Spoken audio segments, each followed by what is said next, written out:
News. That's the Camilla Tominey Show at 9:30 every Sunday on GB News, the People's Channel, Britain's election channel.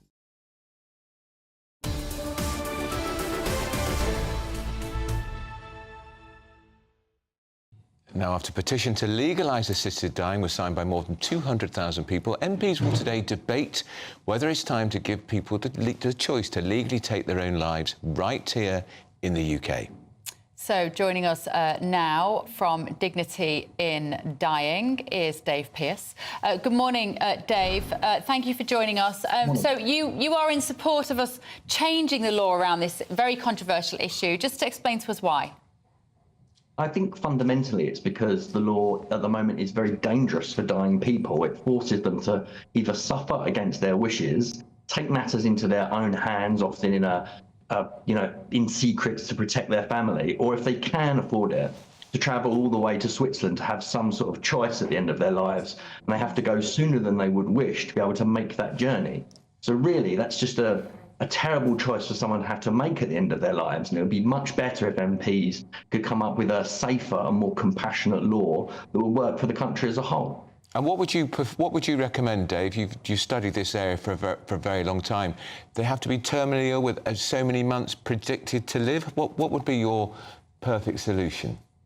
Well, I think the evidence that the Health Select Committee compiled is really helpful in answering that question. And they said basically there are two models, and one of those models is assisted dying for terminally ill, mentally competent adults. And that model they established does not slip or become enlarged over time and remains the law that's put in place. So I think that's the way to go, really. So we can give choice and control to dying people, but we can also have safeguards and protections for any potentially vulnerable people. And that would be the model I would support. Dave, we have, at the moment, of course, because we don't have any of this legislation, we wake up in the morning and we don't know if today is our day. Yeah. You know, God forbid for any of us, we just don't know when death might be around the corner. Does this, therefore, change not only the end of life, but how we might feel every day getting up in the morning and the choices that people might make? I think the real change it would make is it would give great comfort to people knowing that they have that sort of emotional insurance policy if they were suffering at their end of their life, to be able to relieve themselves of that suffering. And that's what we see in places where assisted dying is legal. Around a third of people go through the process, go through all the safeguards and are eligible for assisted dying, but choose not to have it because they've got it there as a comfort. And that in itself is a huge benefit for the whole of society. What kind of other safeguards, though, Dave, would we have to put in place? Because what often happens with these sorts of regulations is they start in one guise and then they morph and they edge and edge and edge into something which it could be unimaginable at the first iteration. I think we've seen the Health Select Committee really identified that there are two models, a broader model and a more specific model, and we don't see laws for terminal illness and mental capacity being expanded beyond that original construct. So I think that's the route to go, really, to have a law that's very clearly for dying people at the end of their lives, and you can have a number of safeguards in the same way that we have checks around mental capacity at the moment. We have doctors involved in the process. There are many ways that, and really Parliament needs to answer that question. The current law is very dangerous and it's bad for dying people. So how can MPs come up with the right law for the country that's safe and compassionate? The people who worry about this, they point to what's happening in Canada, where the law is being expanded and could even involve young people being given the choice to have assisted dying. I think that would alarm people here. I think there's the potential for that to be alarming, yes. But what I would like to make absolutely clear is that's not what we're talking about here. All the assisted dying... That wasn't what they were talking about in Canada, Dave. Sorry to interrupt you, but that's how it started, and this is now where it's progressing to. It did start in the Parliament that way, but unusually their legal system had already decreed that it must be a wider law, so that expansion was always inevitable. Whereas in this country, we can make an assisted dying law that's only for terminal illness, and it will stay on those terms, like we've seen in Oregon and the United States over 25 years, and that law has not been expanded at all. So that's why I support choice and control for dying people, but nothing broader for those reasons. OK, fascinating. Thank you, Dave. Dave Pearce, the Director of Fundraising and Marketing at Dignity in Dying. Right, we are done for today. We are. Up next is Good Afternoon Britain with Patrick and Emily today. See you tomorrow. The Dream Team.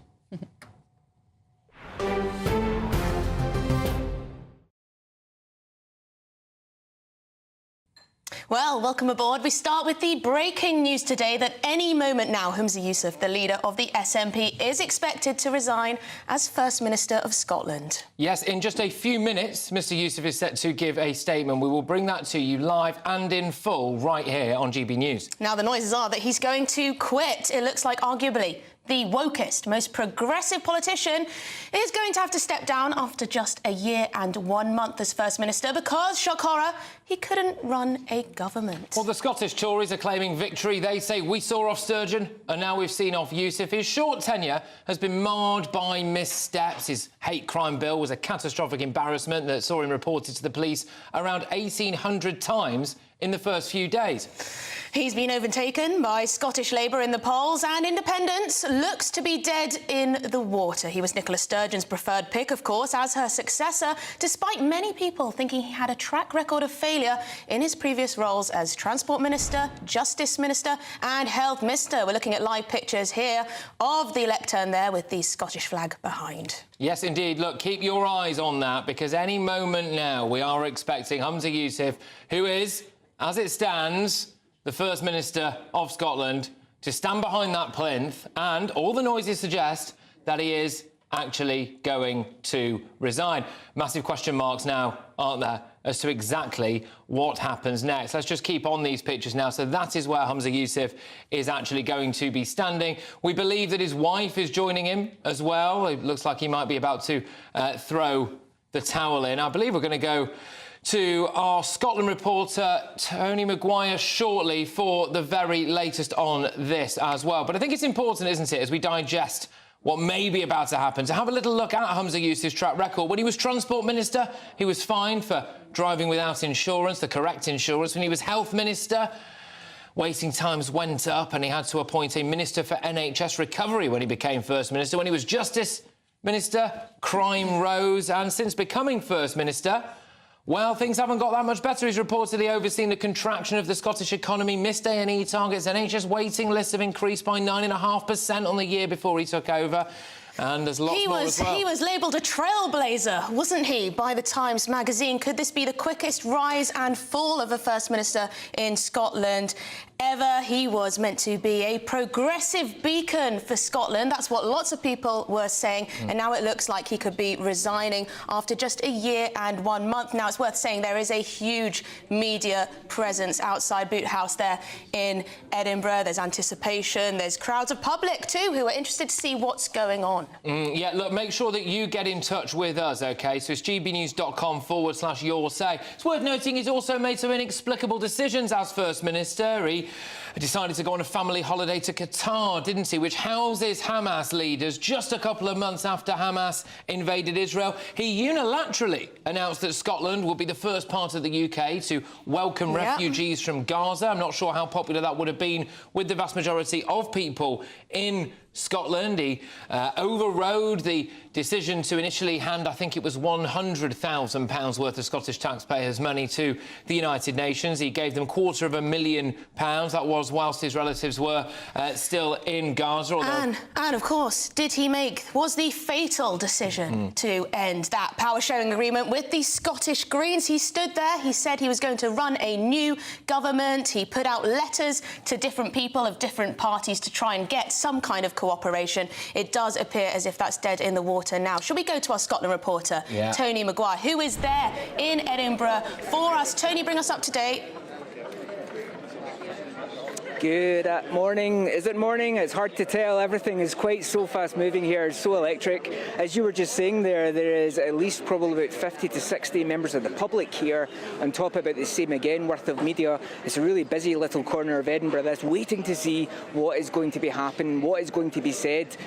Obviously, the huge expectation is that Yousaf is going to resign, and that we are going to head into that crucial 28-day period where Scotland Scotland's national party needs that new leader. And certainly a few names already. We haven't even had the statement yet, and already we're hearing a few names, the likes of John Swinney, who is Nicola Sturgeon's Deputy First Minister. We've also heard Angus Robertson, who is obviously one of the more established SNP members up here in Scotland. And then, of course, Kate Forbes. She had a crack last time. She just narrowly missed out to Humza Yousaf. But indeed, after just 13 months, we're now likely to be seeing the end of Humza Yousaf's tenure as First Minister of Scotland. Tony, we'll stop it there and we'll take it live. This is Humza Yousaf. Can I thank you all for coming? Last week, I stood here to announce the ending of the cooperation agreement between the SNP and the Greens, the Butte House Agreement, and that the SNP would seek to govern as a minority government. I made that decision as leader of the SNP as I believed ending the Butte House Agreement was the right one for the party I lead, and I still do believe that to be the case. But most importantly, I believe it was the right decision for the country. My hope was to continue working with the Greens in a less formal arrangement as the SNP moved into a new phase of minority government. Unfortunately, in ending the Butte House Agreement in the manner that I did, I clearly underestimated the level of hurt and upset that caused Green colleagues. For a minority government to be able to govern effectively and efficiently, trust when working with the opposition is clearly fundamental. And while a route through this week's motion of no confidence was absolutely possible, I am not willing to trade my values and principles or do deals with whomever simply for retaining power. Therefore, after spending the weekend reflecting on what is best for my party, for the government and for the country I lead, I've concluded that repairing our relationship across the political divide can only be done with someone else at the helm. I have therefore informed the SNP's National Secretary of my intention to stand down as party leader and ask that she commences a leadership contest for my replacement as soon as possible. In order to ensure a smooth and orderly transition, it is my intention to continue as First Minister until my successor has been elected, particularly as the Parliament will be debating some incredibly important legislation in the coming days and the coming weeks.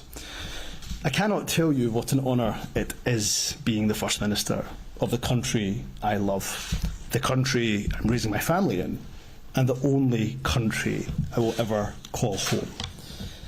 As a young boy born and raised in Scotland, I could never have dreamt that one day I would have the privilege of leading my country. People who looked like me were not in positions of political influence, let alone leading governments, when I was younger.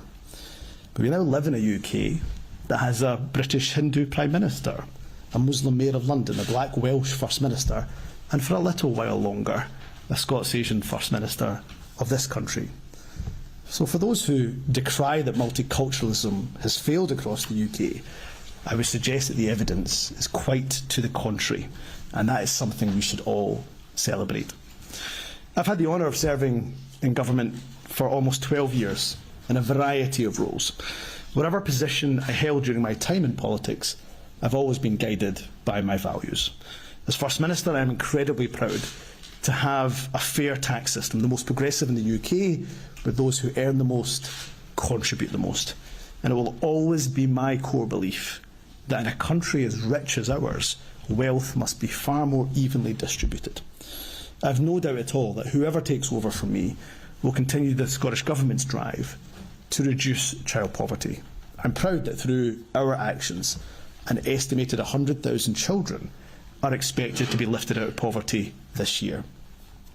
I also hope that as a country we can be really proud of the strides that we have made to tackle inequality, prejudice and discrimination. But let's also acknowledge that far too often in our country, hatred continues to rear its ugly head. In a world where every issue seems to descend into a toxic culture war, it is often the most marginalised in our society who bear the brunt. As politicians of all political parties, we're privileged to have a platform. Each and every one of us must resist the temptation of populism at the expense of minorities, particularly in a general election year.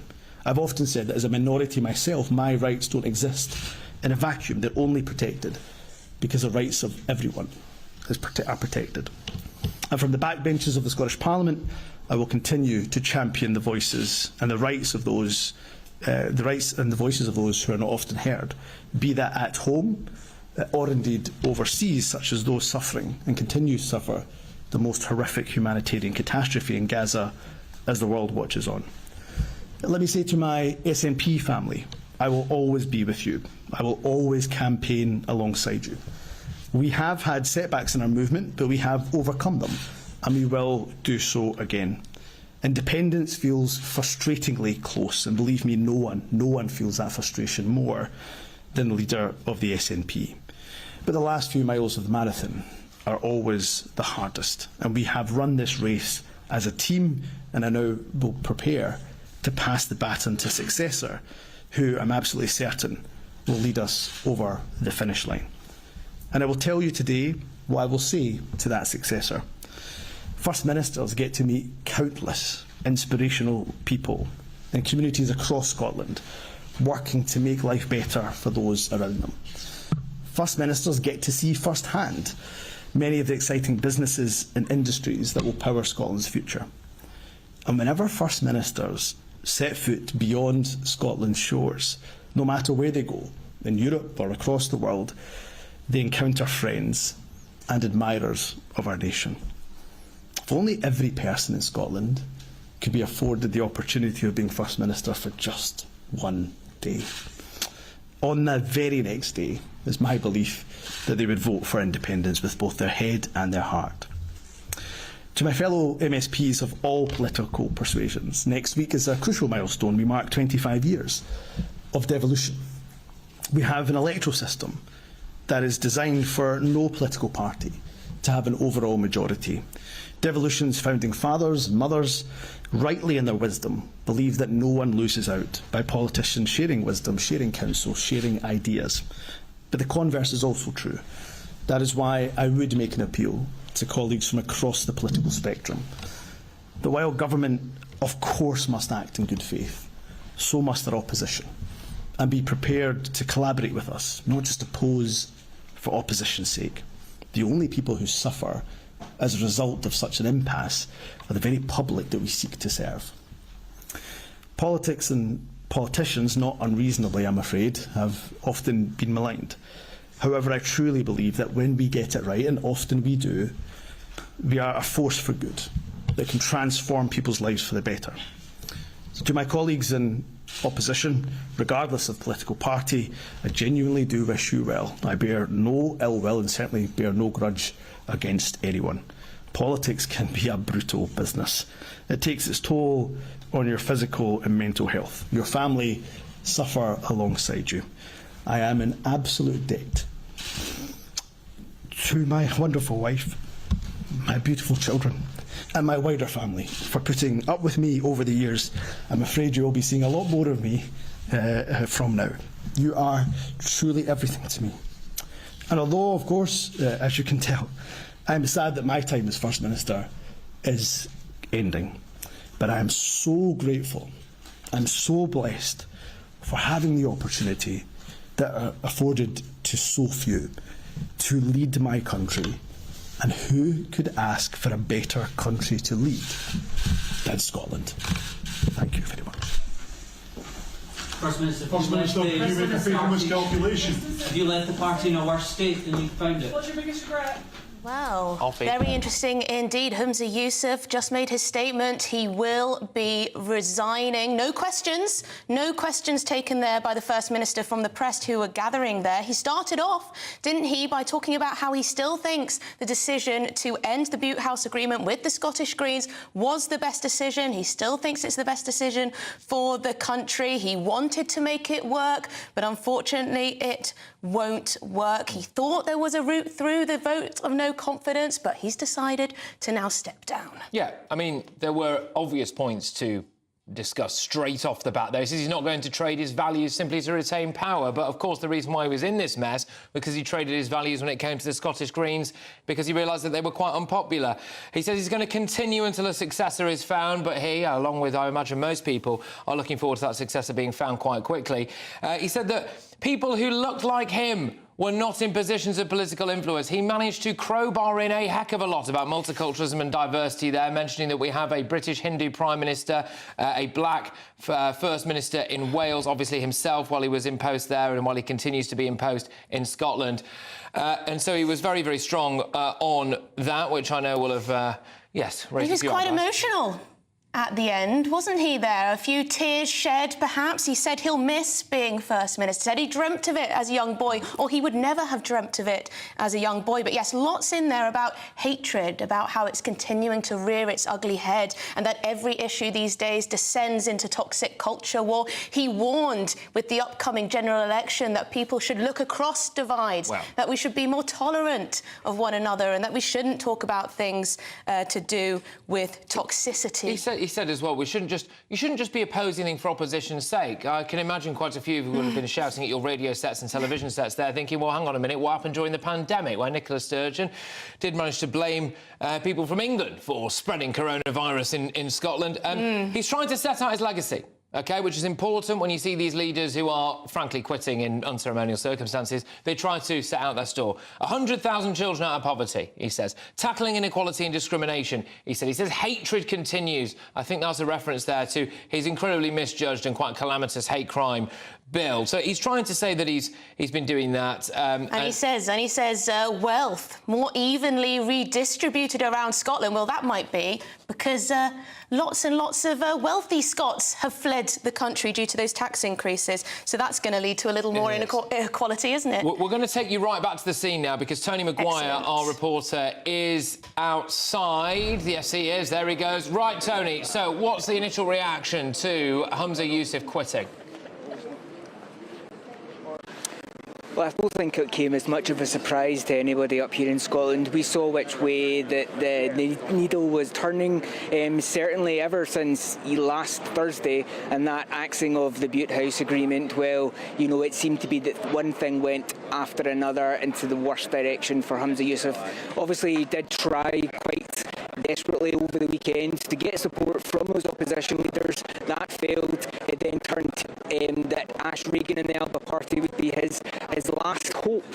And then, of course, he had to look and thought support from the Greens, support from Alba, either which way, or my party will tear itself apart. So for this to happen today isn't really coming as much of a surprise. Now, of course, a lot is what you said there about this talk of hatred. You know, on this, obviously this Hate Crime and Public Order Act is freshly on the memory for a lot of people, not just its influence on free speech, but, you know, the way that it steered quite heavily the trans identity debate.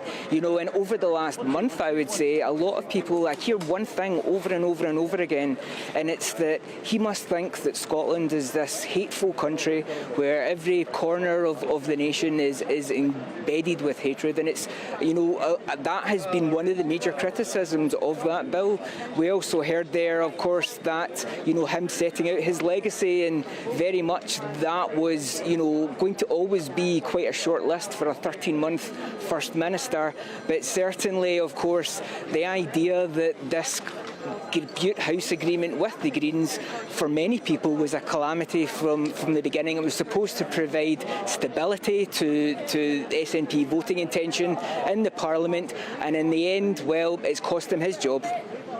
Thank you very much indeed. Tony Maguire there, our Scotland reporter outside Boot House in Edinburgh. Yes, indeed. Well, look, we're going to welcome to the fray now Scottish MP Angus MacNeil. Angus, I imagine you're quite happy about this because you were a proud member of the SNP. You were very critical of Humza Yousaf's policies, certainly that Butte House agreement, for as I understand, and that, well, I don't know if you'd say cost you your job, but you quit anyway. Go on, your reaction to this, then. Well, I think it was inevitable. I mean, Humza said that he don't do opposition for opposition's sake, but quite a number of his party have done opposition for opposition's sake because they're very worried over the weekend that Alex Salmond could become de facto First Minister. And That's the thing that really drives an awful lot within the SNP. And to understand it, perhaps for your listeners and viewers, is that, you know, in the Monty Python-esque, the Judean Liberation Front didn't like the People's Liberation Front of Judea and what have you, and so on and so forth. And that's basically where they find themselves. He does leave a question hanging, though. Is he going immediately, or is he going over a matter of months? If he's going immediately, he helps the Sturgeonistas and the Swinnyistas because they can get somebody in there quickly without going to the party membership. If he goes over a matter of months, then it's over to the party membership, and probably Kate Forbes would be the choice then. The problem for those who have been donned the grey kilts and stabbed him in the back at the moment is that they don't want Kate Forbes either, and they fear what might come with that too. So very interesting times in the SNP, and I think the Netflix drama series that's ongoing at the moment, this cluster mess, if you like, has not ended. I mean, it is incredibly dramatic. I mean, Humza Yousaf did say that he wanted a leadership contest as soon as possible, but you're saying this could take months. Well, there's one of two routes. If it's as soon as possible, then the hierarchy get who they want in. If it's longer, the membership get who they want in, and those two might not necessarily match either. I mean, I think one of the things he did say, which I did agree with, is that independence is closer. And regardless of the omni-shambles going on within the SNP at the moment, the Scottish electorate are mature enough to understand that independence is not the gift of one party, as it isn't in other normal independent countries either. So that is one aspect of hope that we've got going forward in Scotland. But there's a lot of trouble and mess that's been left behind with Humza being the continuity candidate from Sturgeon, and basically a lot of BAMPOT policies which he should have U-turned on immediately, not slowly and screechingly through his 13 months of premiership. We'll come on to independence because that is an important issue, but I'd just like to pick up on where you left off there, these BAMPOT policies, as you said. You got the hate crime bill. I mean, I know there's been a huge amount of gender identity stuff that's been doing the rounds as well. Some quite rabid green things, which, you know, clearly haven't worked out. Is this now, do you think, a wake-up call to people who want to be hyper-woke, ultra-progressive in politics, that actually those policies do not have mass appeal and you will end up being turfed out of office if you try to implement them?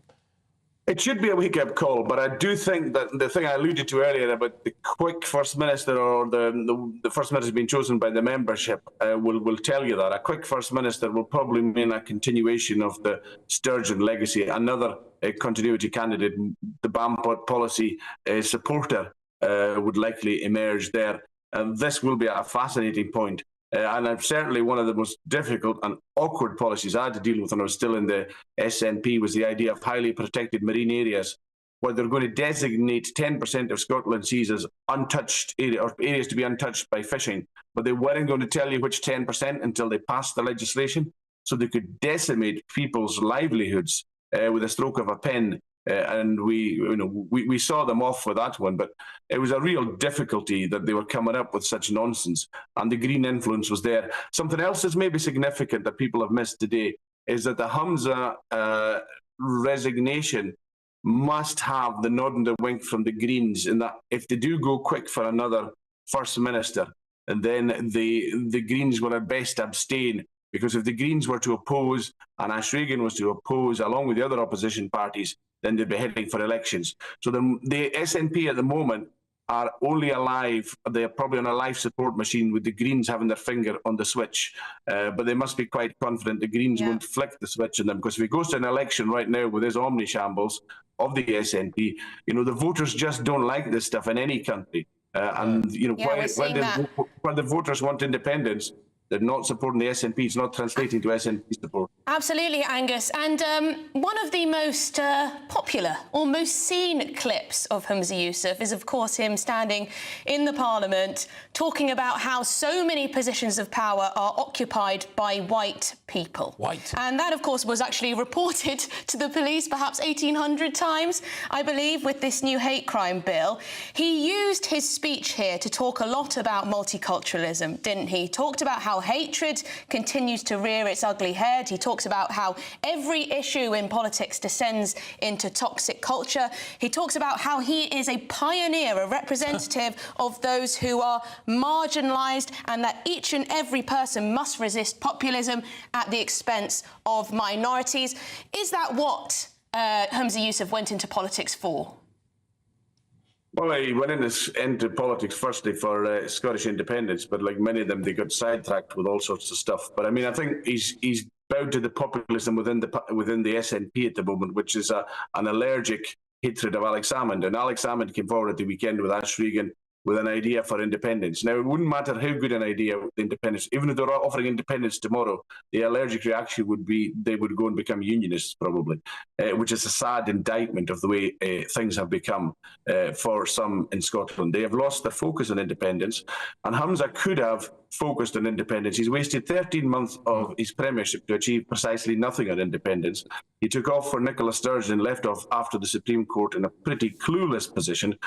We can only hope that the next First Minister is there to harness what is the inevitable support within the Scottish voters for independence. Let's hope that happens. Let me come in on that, Angus.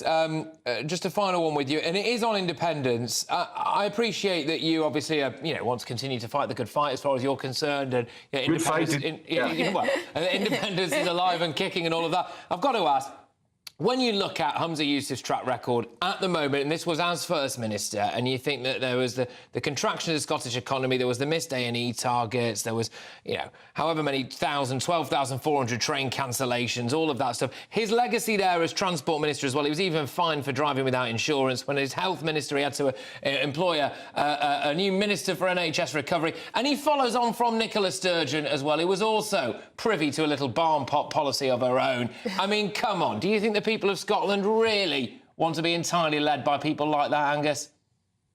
Well, you've made a good list there of how Scotland is not succeeding in the UK, and you could put a different list as to why Ireland is succeeding, having left the UK. If I can just finish, the track record, you're right, isn't good, but the people are mature enough, and in countries like Iceland, where at times they've had indifferent governments, the solution has not been to give up on Icelandic independence and to go back with Denmark.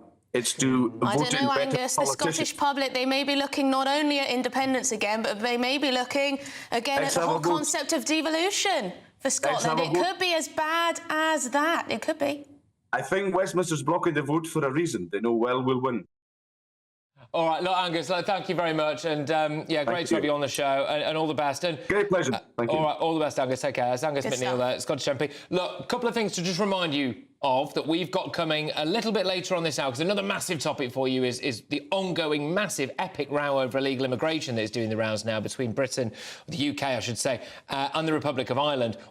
As it stands, we've got a press conference later on today on that. The Irish want us to take back illegal immigrants. We're saying no. If we can't give them to France, then why should we take them back from you? So keep your eyes peeled for that. We've got the Mark White exclusive on illegal migrants using children as human shields as well. And we believe that John Swinney, the man who may take over from Humza Yousaf, is going to be talking live on this show at 1:15. So lots coming your way, but now... Yes, indeed. And also Tim Loughton. Tim Loughton MP, who was detained and deported from Djibouti in Africa. We'll be getting to, finding out what on earth happened there. But anyway, joining us now to discuss what's happening with Humza Yousaf and Scotland, the former Scottish editor of The Telegraph, Alan Cochrane.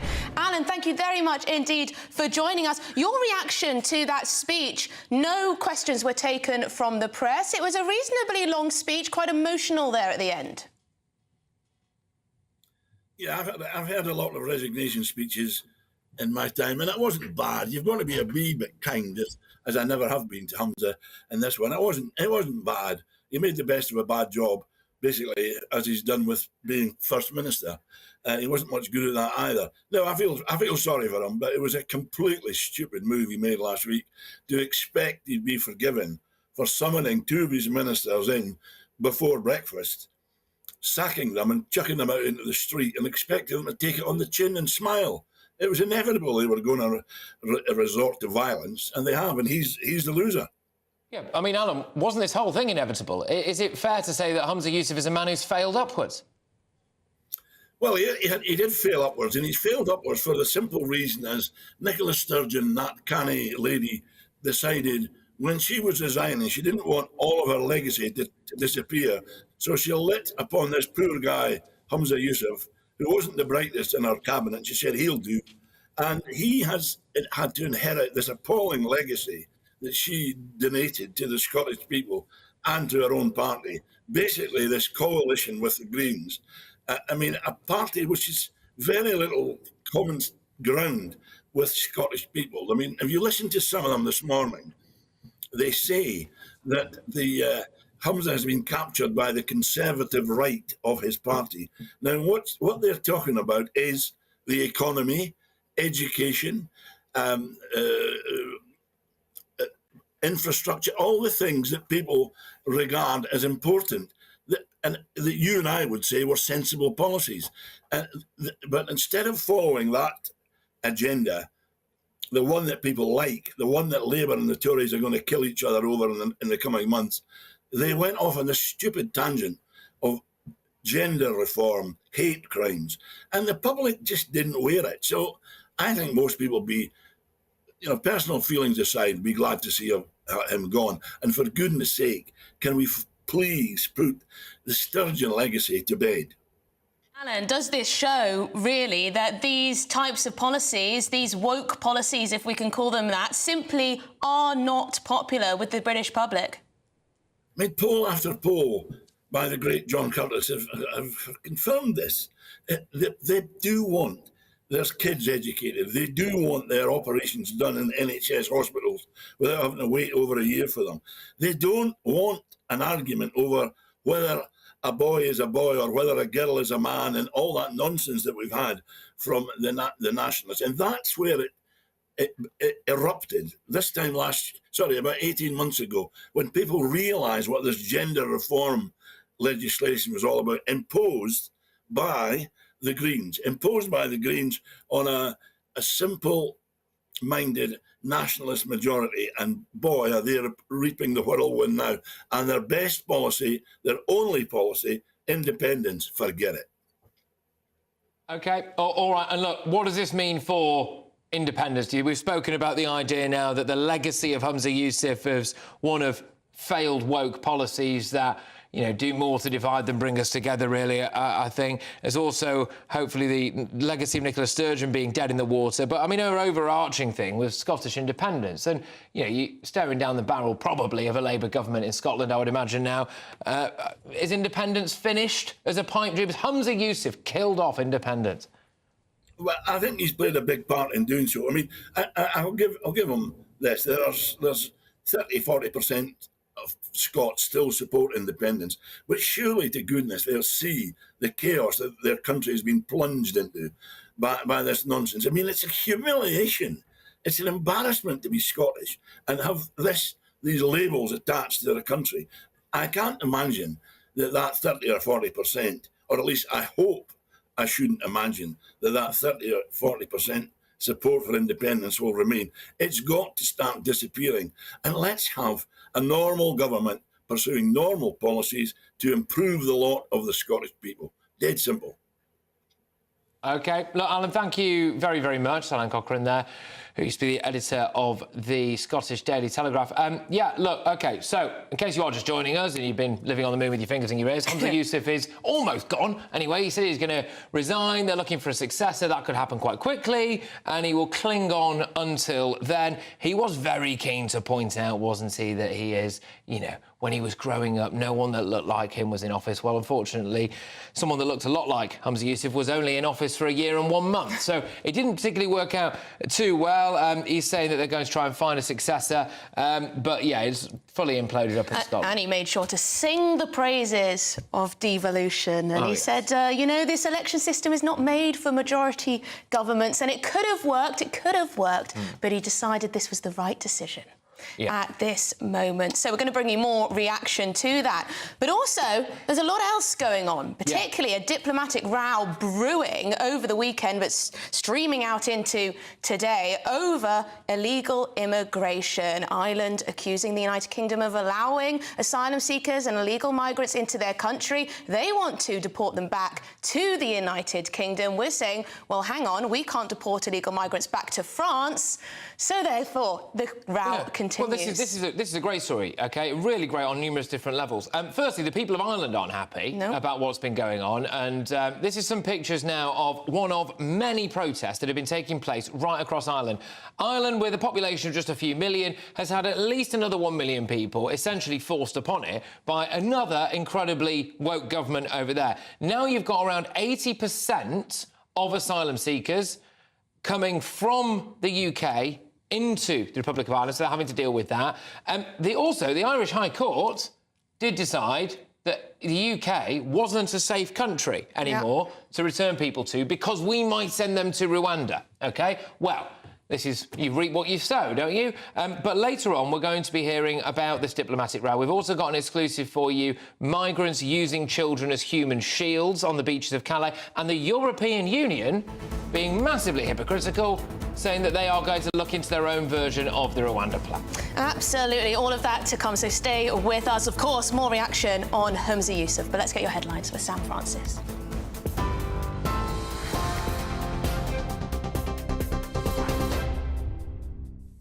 Patrick, Emily, thank you very much, and good afternoon from the newsroom. A recap of that breaking news this lunchtime.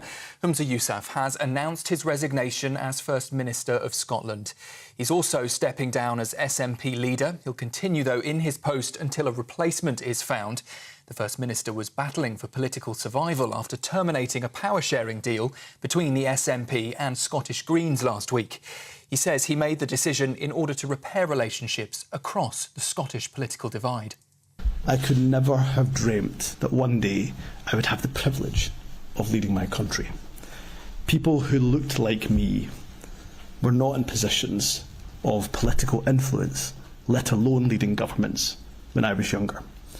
But we now live in a UK that has a British Hindu Prime Minister, a Muslim Mayor of London, a Black Welsh First Minister, and for a little while longer, a Scots Asian First Minister of this country. So for those who decry that multiculturalism has failed across the UK, I would suggest that the evidence is quite to the contrary. Well, in some other news breaking just in the last few minutes from Salford, where we understand 2 men have been charged with murder after a torso was found in a nature reserve. Greater Manchester Police believe more human remains found at 2 locations belong to the same victim. They say 4 more crime scenes have now been opened after the initial discovery of the body parts 3.5 weeks ago. Officers are also saying they are confident that the body parts belong to a man in his 60s. A rescue operation is underway in the English Channel with a migrant boat running into trouble off the coast of Calais. That comes as senior Border Force officials have raised concerns that people making the crossing are using children, as they say, human shields to evade police. In the last week, over 900 people arrived in the UK, with 359 migrants intercepted on Saturday alone. 51 of those were rescued after running aground.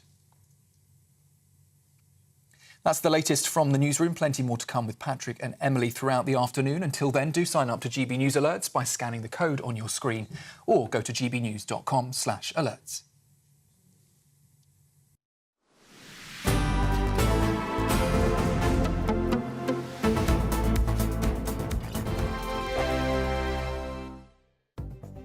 The latest GB News travel.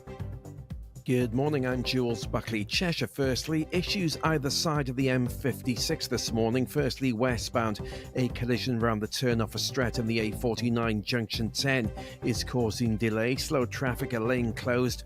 A lane shut too on the eastbound side, junction 7 at Bowden, through towards the Hale Four Seasons roundabout, junction 6, a breakdown causing delays there.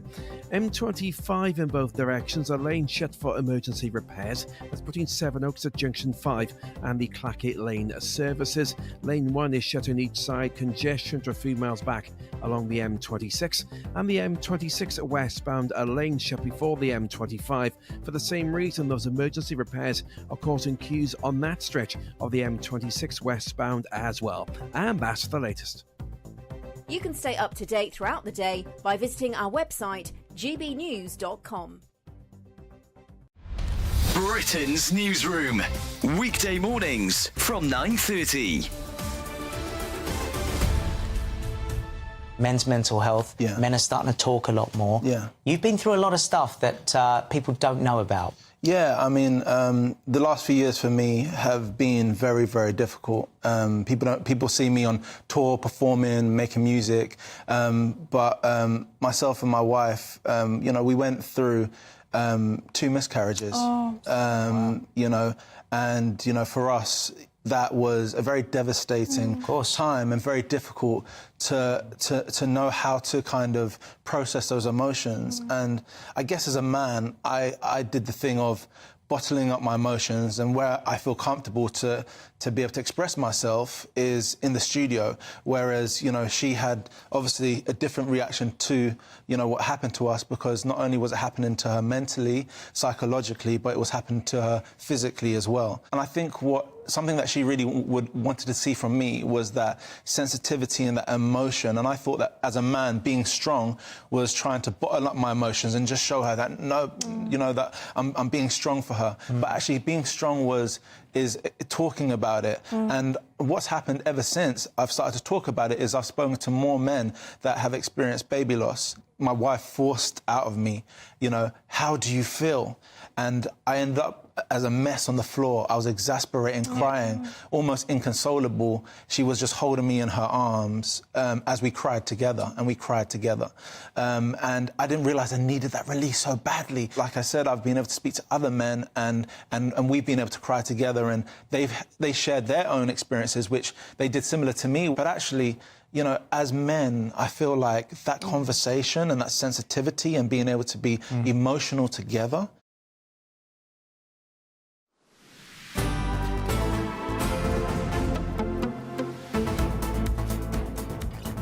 Welcome back to Good Afternoon Britain with me and Emily Carver. Now, look, we've got loads coming your way. Massive amounts of migration news today, OK? So we've got a GBNews exclusive that children are being used as human shields by illegal migrants on the beaches of Calais. We also have that story that the EU, hypocritically anyway, is now looking to copy the Rwanda plan, essentially. It'll be interesting to see whether they get the same backlash that they've given us over it. And massive story about what's going on with this huge diplomatic row between ourselves and the Republic of Ireland. Really, it's more the Republic of Ireland arguing with us, isn't it? They want us to take back illegal immigrants. We're saying, well, hang on a minute. No, we can't return them to France. We've got all of that coming your way. Yes, and of course, GB News exclusive that children are being used as human shields to essentially stop police getting to them and puncturing their small boats. Mark White has that exclusive for us, exclusive footage to GB News, so you won't want to miss that. But before that, let's get back to the huge news that Humza Yousaf has now stepped down as First Minister in Scotland. Yes, Mr Yousaf went incredibly woke, and now his government has just gone broke. Should we just remind ourselves quickly of this was as recently as Friday. He said this. No, I fully intend to not just win that vote, but I intend to fight to make sure that the government stays, not just the government continues to deliver on the priorities of the people, like, for example, investing in affordable housing. So there's all that political game playing happening from the opposition that will not be taking part in it. We'll be getting, of course, on with the job, and when the vote comes, I fully intend to win. Oh, he's changed his tune, hasn't he? He's changed his tune. It's been a difficult weekend. Oh, it's a tough weekend. He was trying to make friends. He was trying to make friends. He was trying to find people to cooperate with him. But alas, no, he has resigned. Well, we're joined now by political commentator, former SNP member, Stuart Crawford, as well. Stuart, OK, I mean, Humza Yousaf there saying that he underestimated the amount of hurt that he caused to the Greens. He says he won't compromise his values in order to retain power. I suppose, unfortunately for him, his values were deeply unpopular and now he's gone. Correct. And my view is, and I don't want to kick a man when he's down, because I think that's deeply unfair, he should never have been in the job of First Minister in the first place. and he was only there or placed there by the, if you like, the legacy of Nicola Sturgeon to continue her programme in government, and it came badly unstuck. So he's had to go. He shouldn't have been in the job in the first place. His resignation speech, to my view, was overly long, overly emotional, and pressed too many of the right-on topics like independence, Gaza, mental health, race, etc., etc. And so he's gone. There's a thing called the Dunning-Kruger effect, which in layman's terms means that you're not bright enough to understand your own lack of capabilities, and I think he's a classic example of it. That is funny. Yes, I mean he was named a trailblazer by the great and the good. The Times magazine, they saw him as this progressive light in the United Kingdom for Scotland. Was he the most over-promoted man in Britain? Well, I think he was definitely the most over-promoted man in Scotland. I can think of other contenders for that title in Britain. But no, he was completely out of his depth. And, you know, I don't want to be rude about him because I'm sure that essentially he's a fairly nice person. But he was like, he was completely out of his depth as First Minister. And I'm sure it's a huge relief for Scotland as a whole that he's gone. But I'm sure it will also be a huge relief for him and his family that he's no longer the punch bag of the commentariat, if you like. Look, Stuart, thank you very, very much. And we watch this space to see how quickly they manage to replace Humza Yousaf and what exactly happens now. It's Stuart Crawford there talking to us from Scotland. Now, look, thank you very much indeed. Draw your attention to another story we're going to be discussing a bit later on. It's remarkable, this, however, deeply, deeply predictable. More than 1,000 people marched to Hamburg on Saturday, calling for a caliphate, a Sharia caliphate in Germany.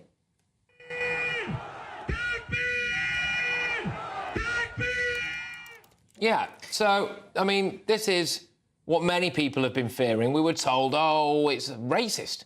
It's racist if you worry that this kind of level of mass immigration from Muslim countries, if this could cause it. Oh, no, you can't possibly mention that. Well, there we are right now watching people in Germany calling for a caliphate. Openly calling for a caliphate in a German city. I mean, it is shocking stuff. We've seen similar before.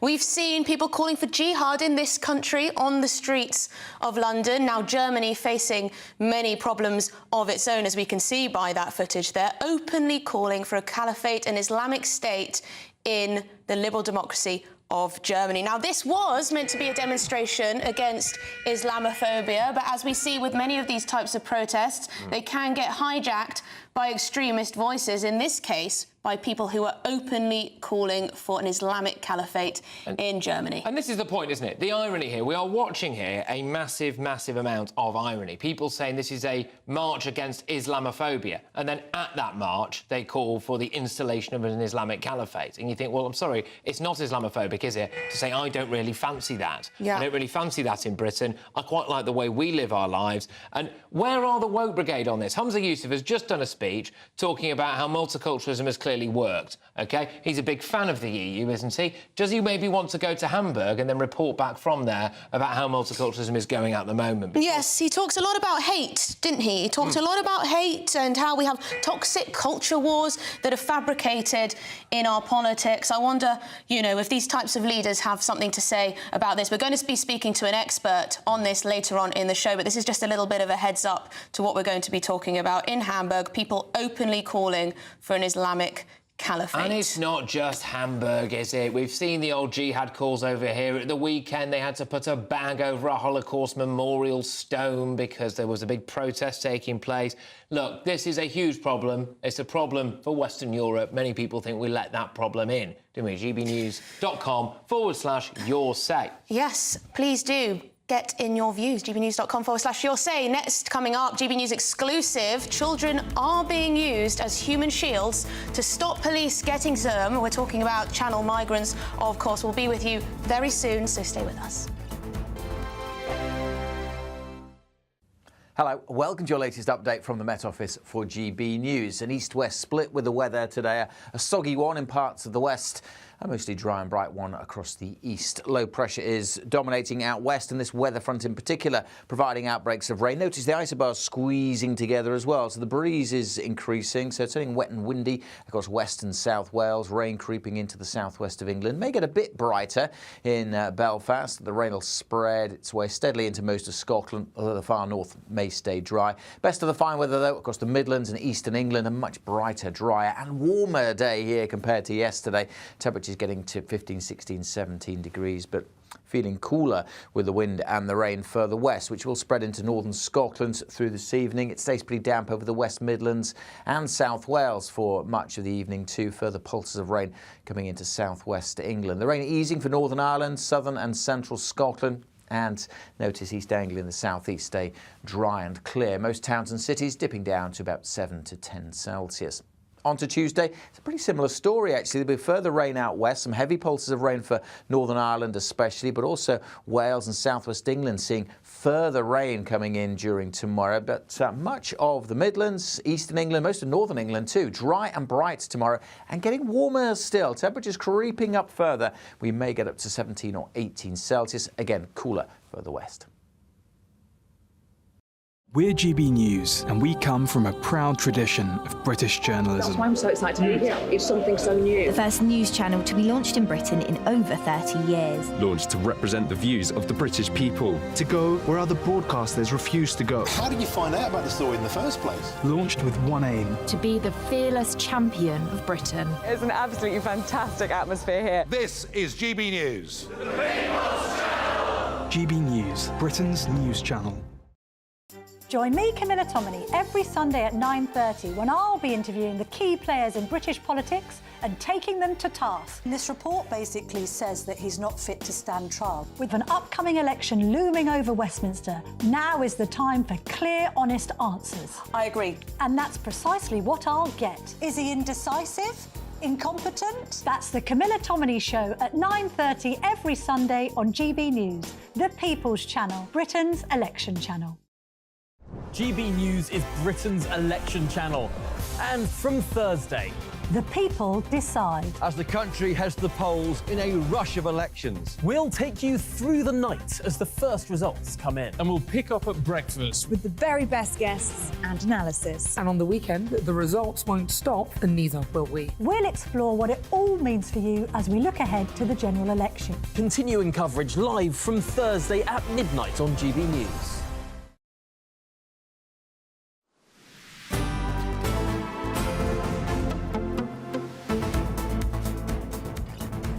Well, a very good afternoon, Britain, to you. Now, senior border force officials have told GB News they are deeply alarmed that Channel migrants are now using their own children as human shields to stop police getting to them and puncturing their small boats. Yeah. So they're also extremely concerned by the rapidly growing levels of violence facing French police, who've been threatened and attacked by migrants with machetes and other weapons. Of course, they're all on their way here, aren't they? Yes, well, our Home and Security editor, Mark White, was given exclusive access to the small boat's operational command in Dover and was shown the type of small boat authorities say are dangerously unseaworthy. This is a rare look inside the small boat's operational command at Dover Harbour. As we filmed, the Border Force vessel Defender was alongside, offloading another 66 Channel migrants, the latest of more than 7,000 who've arrived here so far this year. And this, their mode of transport, large but extremely flimsy inflatable rafts, made for the criminal gangs in backstreet factories. I mean, these aren't seaworthy for anything because they are just not made to any standard. Trevor Taylor has seen increasing numbers packed into these vessels. 70 or 80 migrants on each boat is now common. It's just not safe. The way it's constructed, I mean, this is typical where if there was a cut or a puncture in one part of this boat, the whole thing would go down. Makeshift puncture repair kits and cheap pumps are often all the migrants have as they battle to stay afloat. And there are very few, if any, effective life jackets. Just show you an example of that. And that's probably not just for a child. They'll probably give that to an adult as well, saying that's going to save you. Another example, just back here, is an inner tube. We quite often see them, or they're handed out in a packet. So basically, if you panic, inflate one of those yourself. And the engines too are completely unsuitable for the English Channel, lacking power and prone to breaking down. You look at the engine, you might think, yeah, that's a proper engine, something you might expect. However, the organised crime groups, they put stickers like this on there, so 30, trying to trick you into thinking, 30 horsepower. In reality, it's somewhere between 10 and 15, so really not suitable to go on the boat itself, especially at sea. The surge in violence along the French coast is of huge concern to authorities on both sides of the channel. Staff in Dover have seen increasing numbers of migrants arriving with injuries, including stab wounds. The violence that is now shown to our French colleagues, trying to prevent the launches, trying to save these people from putting their lives at risk, is huge. We've seen them attacked with sticks, metal bars, machetes, using women and children that are there to cross, using them as human shields to prevent law enforcement taking action. And it's growing, it's getting worse. This quayside here at Dover Harbour is where the Channel migrants first set foot on British soil. Of course, if Rishi Sunak's Rwanda plan comes to full fruition, then they won't be here for long. Many of them will be on a flight to East Africa. But those flights are likely still months away, and as weather conditions improve in the weeks ahead, many more of these flimsy migrant boats will arrive in UK waters, unseaworthy and dangerously overloaded. Mark White, GB News, at the Small Boats Operational Command in Dover. Mark White joins us now, and Mark, a story we're going to be hearing a lot about in the next hour is the epic diplomatic row between the UK and the Republic of Ireland. Can you just talk us through that quickly, please? Well, indeed, the Irish government very unhappy. They say that a loophole exists at the moment because of the open border with Northern Ireland, in which migrants who are concerned about being sent to Rwanda are coming from the north into the Republic. But the fact is, this loophole has existed for years, and it's operated the other way, with thousands of migrants who've come in through open borders into Ireland and come up into the UK. Well, the Irish government say they are now going to put through legislation that will force these people back up into Northern Ireland, a part of a returns agreement. But the British government, in what is now turning into quite an unseemly row, say there's no way that they would take returns from the Republic unless France takes returns of migrants who are arriving across the English Channel. And Mark, just quickly, just describe to us how big an issue illegal immigration has become in Ireland. It's a massive issue. I mean, they are aside from the people that might be coming down from Northern Ireland, they have a big problem themselves and a growing unrest right across the country, dealing with the same kind of tensions that we have in the UK, with hotels and other accommodation being handed over to asylum seekers. That's caused a lot of unrest and some scenes of disorder across the Republic. Mark White, thank you very, very much. That is Mark White there, our home and security editor. Now, look, it's a huge next hour coming your way. We're going to be picking up on that.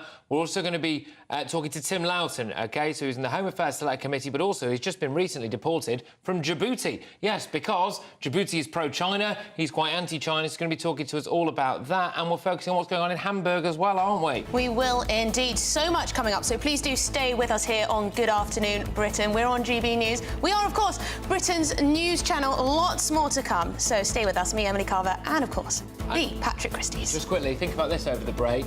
Should we cave into Ireland and allow them to send us asylum seekers? Very good question.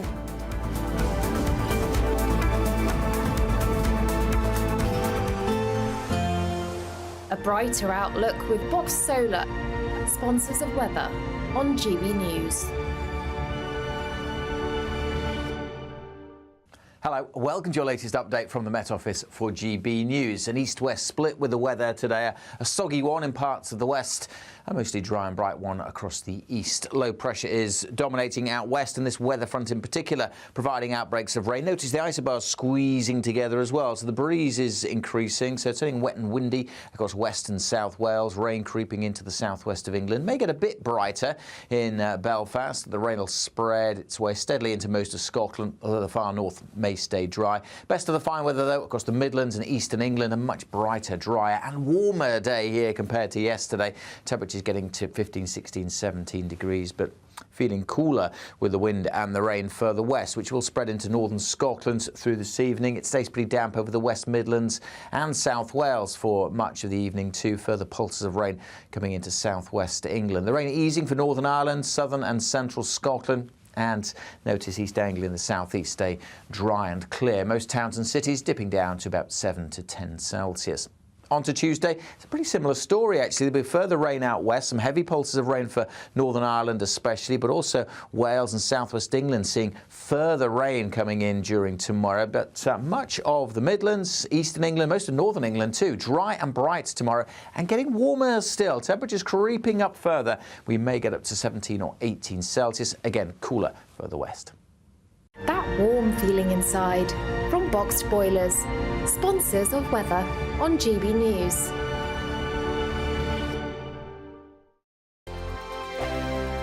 We've blown the budget by giving you the chance to win a totally terrific £20,000 in tax-free cash to make your summer spectacular. You could use that cash to splash out on a holiday, make the garden glam, buy a new car, or just save it for a rainy day. Whatever you'd spend £20,000 on, make sure you don't miss the chance to make it yours. For a chance to win £20,000 in tax-free cash, text WIN to 63232. Text costs £2 plus one standard network rate message. Or post your name and number to GB05 PO Box 8690 Derby DE1 9TT. UK only. Entrance must be 18 or over. Lines close at 5 p.m. on the 31st of May. Full terms and privacy notice at gbnews.com/win. Please check the closing time if listening or watching on demand. Good luck. Good afternoon, Britain. Weekdays from midday. I wonder, is this the fundamental distinction we need to make between Islam, which is a private religion people may practice freely amongst themselves, and Islamism? When you try and place those values upon other people, place that way of being, force it on people who don't want it. Tom, I have been very much clear about this thing that Islam is a religion and people are free to follow that religion in the UK, in a free Western society. So we have no problem with people following their religion as long as it is not being imposed onto the wider society. And when you talk about drawing a distinction between Islam and Islamism, people like me, you and me, we are drawing that distinction. We're trying to maintain that distinction. But if you look at the commentator from the Muslim community, some commentator, they would like to blur this line and they would ask you, what is Islamism? Where does it exist? Sorry, it does exist. We see it. And the teacher, this incident is an epitome of that kind of, ideology being prevalent, in our society. Khadija, do you worry that these views are typical for some sections of society? Do you think that there's a problem with some Muslim men, that they have perhaps views that we don't consider to be British values? There are certain readings of religion which are misogynistic, which are discriminatory, which are homophobic. We need to be honest about it. We need to be calling it out whenever we hear these kind of views.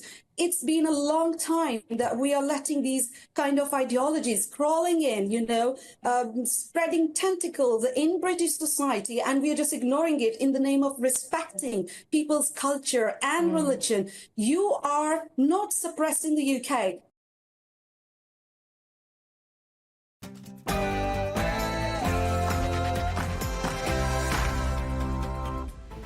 Good afternoon, Britain. It is 1 o'clock on Monday, the 29th of April. Now, we are now expecting a press conference imminently in the next couple of minutes or so, live from London. Now, this is between Irish contingent and the UK. This comes as a diplomatic row rages between Dublin and Westminster, and this all relates to illegal immigration. This is a big moment. It's a very big moment, and we're going to be taking it live and in full right here on GB News, because at the moment there is a catastrophic diplomatic row raging between the Republic of Ireland and the United Kingdom, all over illegal immigration.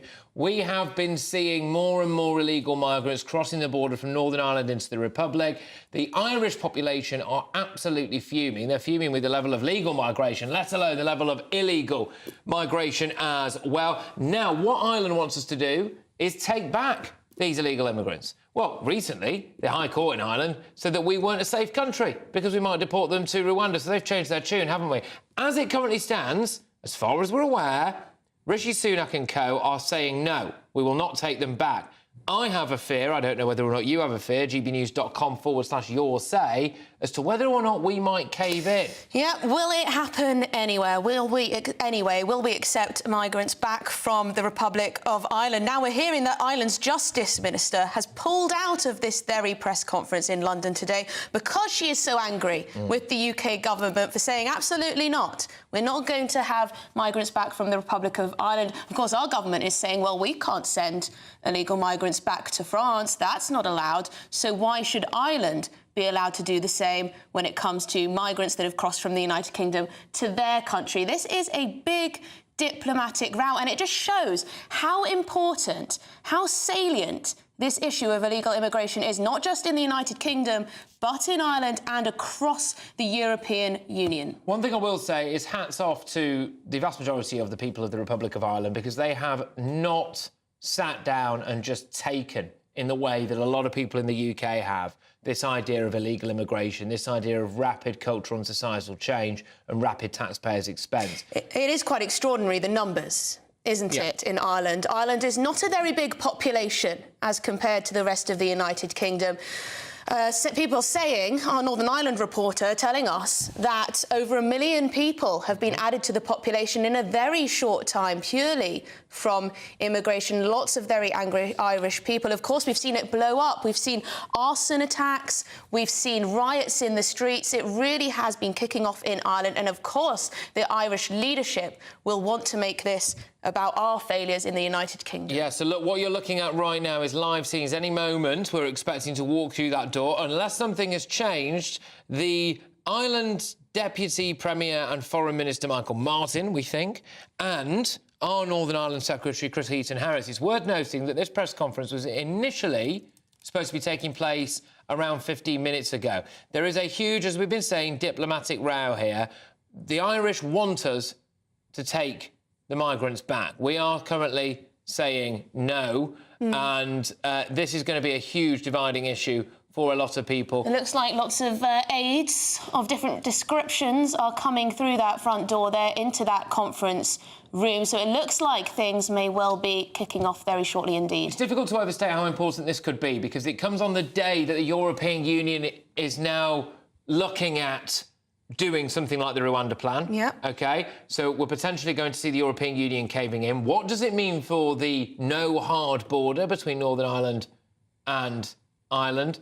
What does that going to mean? I think we're just going to take this now, because as far as I can gather, the two gentlemen are walking to the plinth, and this is the Michael Martin, the Foreign Affairs Minister, and our Northern Ireland Secretary, hashing out something on illegal immigration.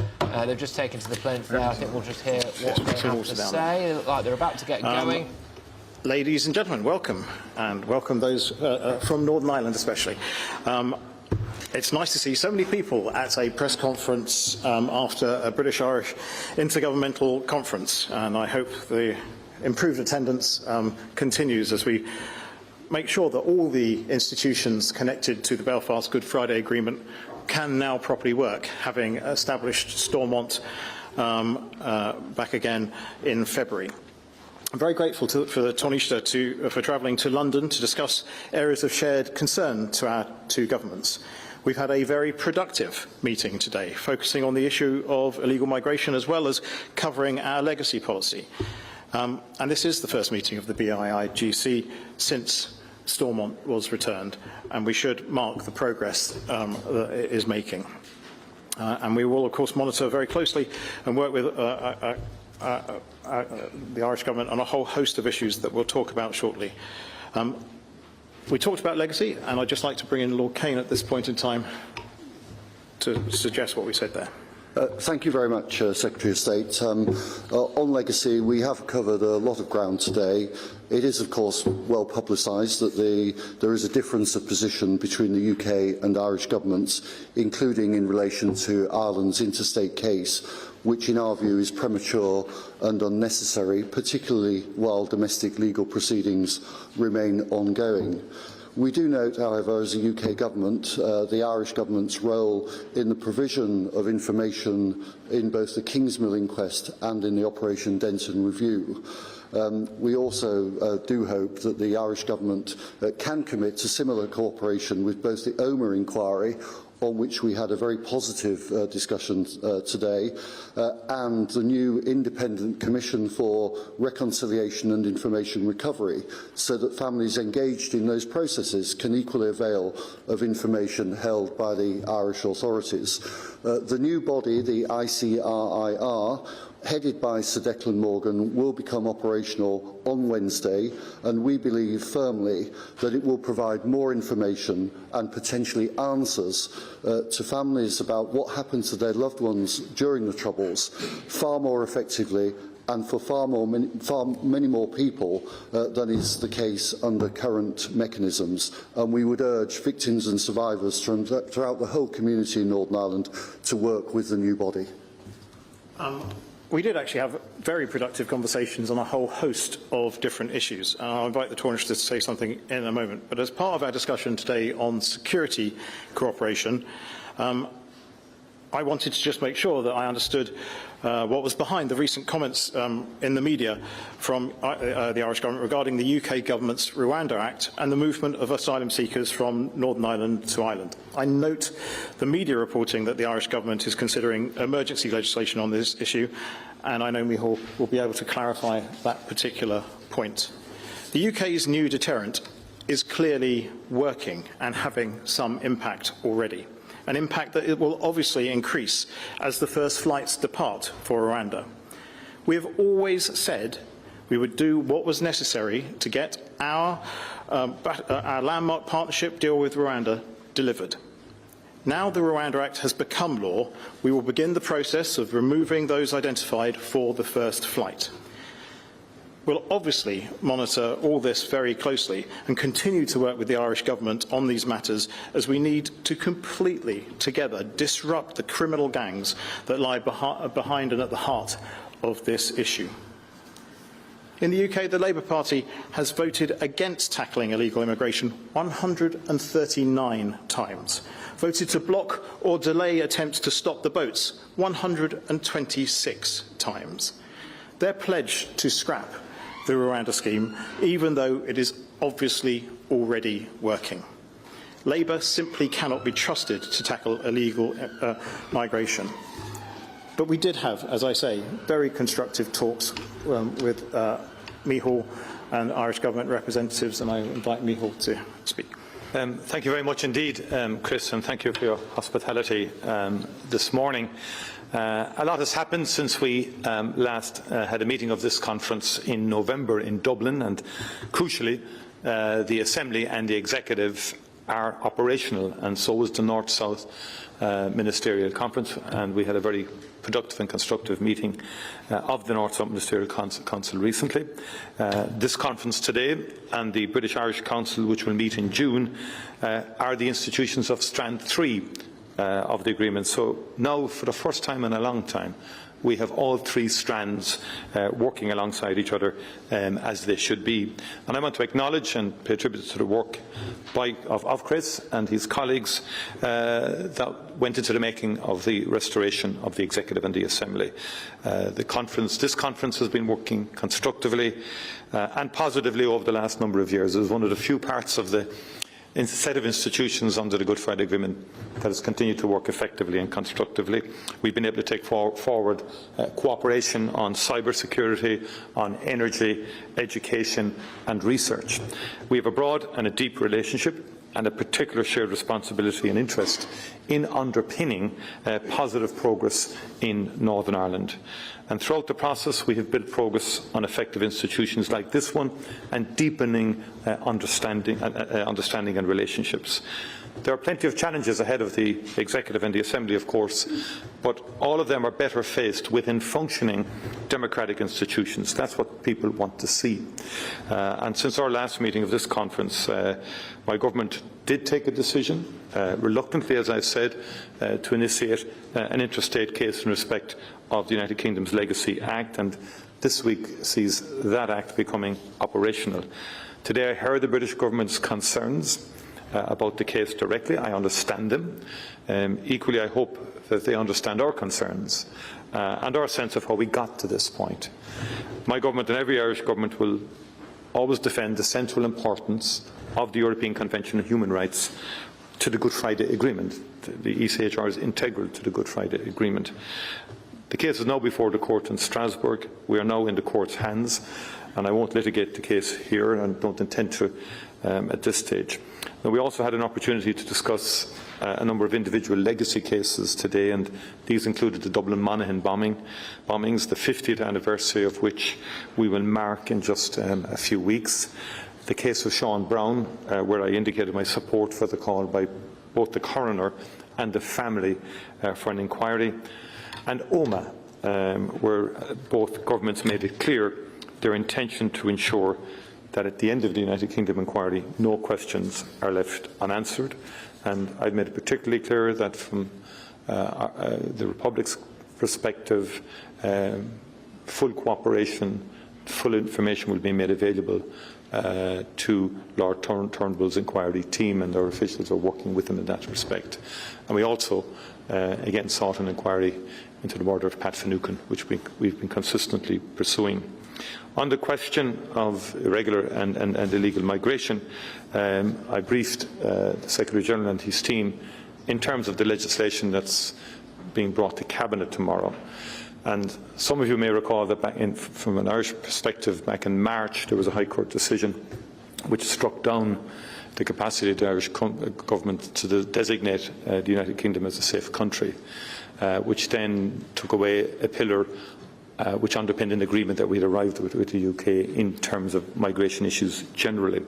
And so this legislation, which we signalled back in March, and the Attorney-General was clear, it would require legislation to deal with the High Court decision and to create a proper statutory basis for an agreement that we earlier had. So basically it's restoring the situation to where it was before the High Court case of last March. That's in essence what is being proposed.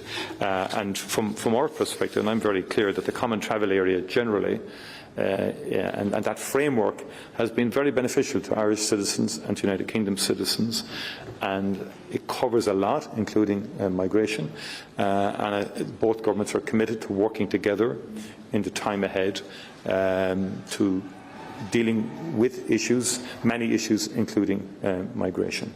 There is no doubt that migration is an enormous challenge to every jurisdiction, United Kingdom, Ireland, Europe, the world, and the continuing and the situations, for example, like in Ukraine or like Sudan, Middle East, and I'm just back, all clearly illustrate the impact that war, conflict, famine is having in terms of migration patterns across the world. And that is the bigger challenge that we face, and we will work together to see how best we can deal with those challenges.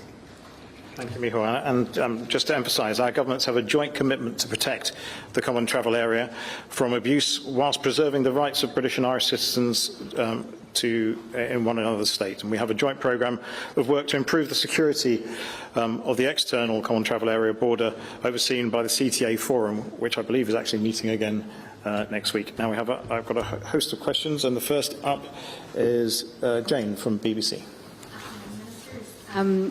Look, obviously you've both talked about this developing row on migration and asylum. Secretary of State, the Irish government has accused you of exporting the problem. So will you now say, will you send back those, will you take back those asylum seekers who have come from Northern Ireland into the Republic? Will you take them back? And to the Taoiseach, can you clarify this figure of 80% of arrivals that have been coming into the Republic? Helen McEntee mentioned that. What evidence is that based on? And given the fact she's not here today, is that a snub? I'll go first. Just to say that, you know, any agreement on returns, I mean, we've been told all the way through since we left the European Union that the UK must deal with the European Union as a whole entity.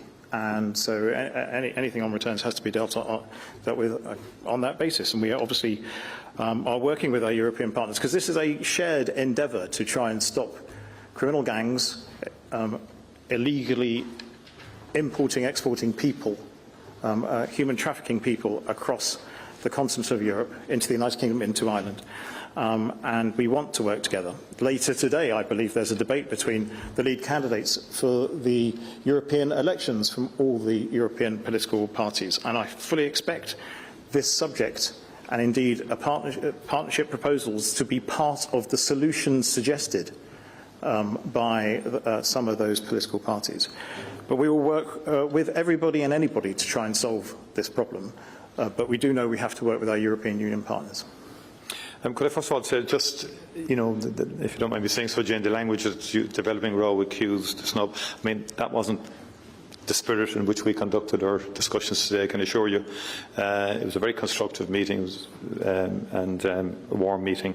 Secretary of State Cleverly and Minister McEntee will meet in the coming weeks.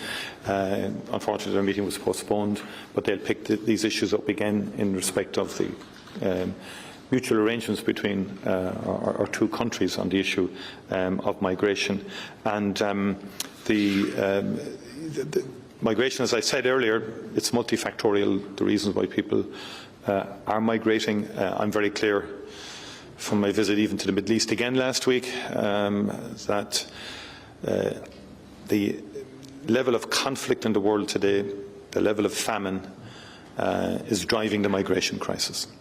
And many jurisdictions, many countries are struggling with the migration crisis, given the sheer scale of it. And I have a view that we have to get to the root causes of migration, which would be greater investment in terms of development cooperation with many countries. All right. Well, look, this is an important moment that you've just witnessed and heard live here on GB News. OK, so the big diplomatic row between the Republic of Ireland and the United Kingdom about whether or not we are going to take back illegal immigrants from the Republic of Ireland. So you heard first on it from that delegate from the Republic of Ireland there saying, well, what they're going to do is change their law. So they are going to designate the United Kingdom again as a safe country to return these people. Well, I bet they wish they hadn't been so high and mighty in the first place. However, Chris Heaton-Harris hit back and said, well, hang on a minute. No, we can't just do that, because the European Union, the Republic of Ireland themselves have always been very clear that if you want to deal with the issue of illegal immigration with a nation-state, you have to deal with the European Union as a whole. So what I read from that is that was a firm no. As it currently stands,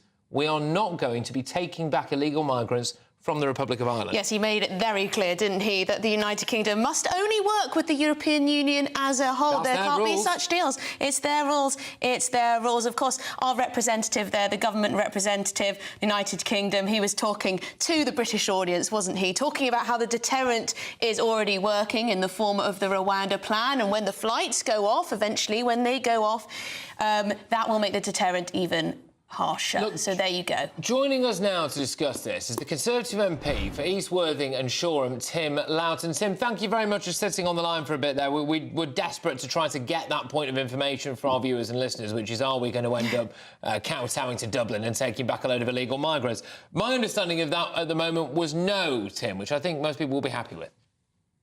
Absolutely right. And this is clearly double standards. We have been trying to negotiate with France for ages about stopping and potentially taking back people coming across the across the channel. And what France should be doing is actually arresting those people and detaining them rather than letting them come back the following night to get into dinghy to come across. We are always told by the French this is an EU-wide matter and you'll have to discuss it with everybody.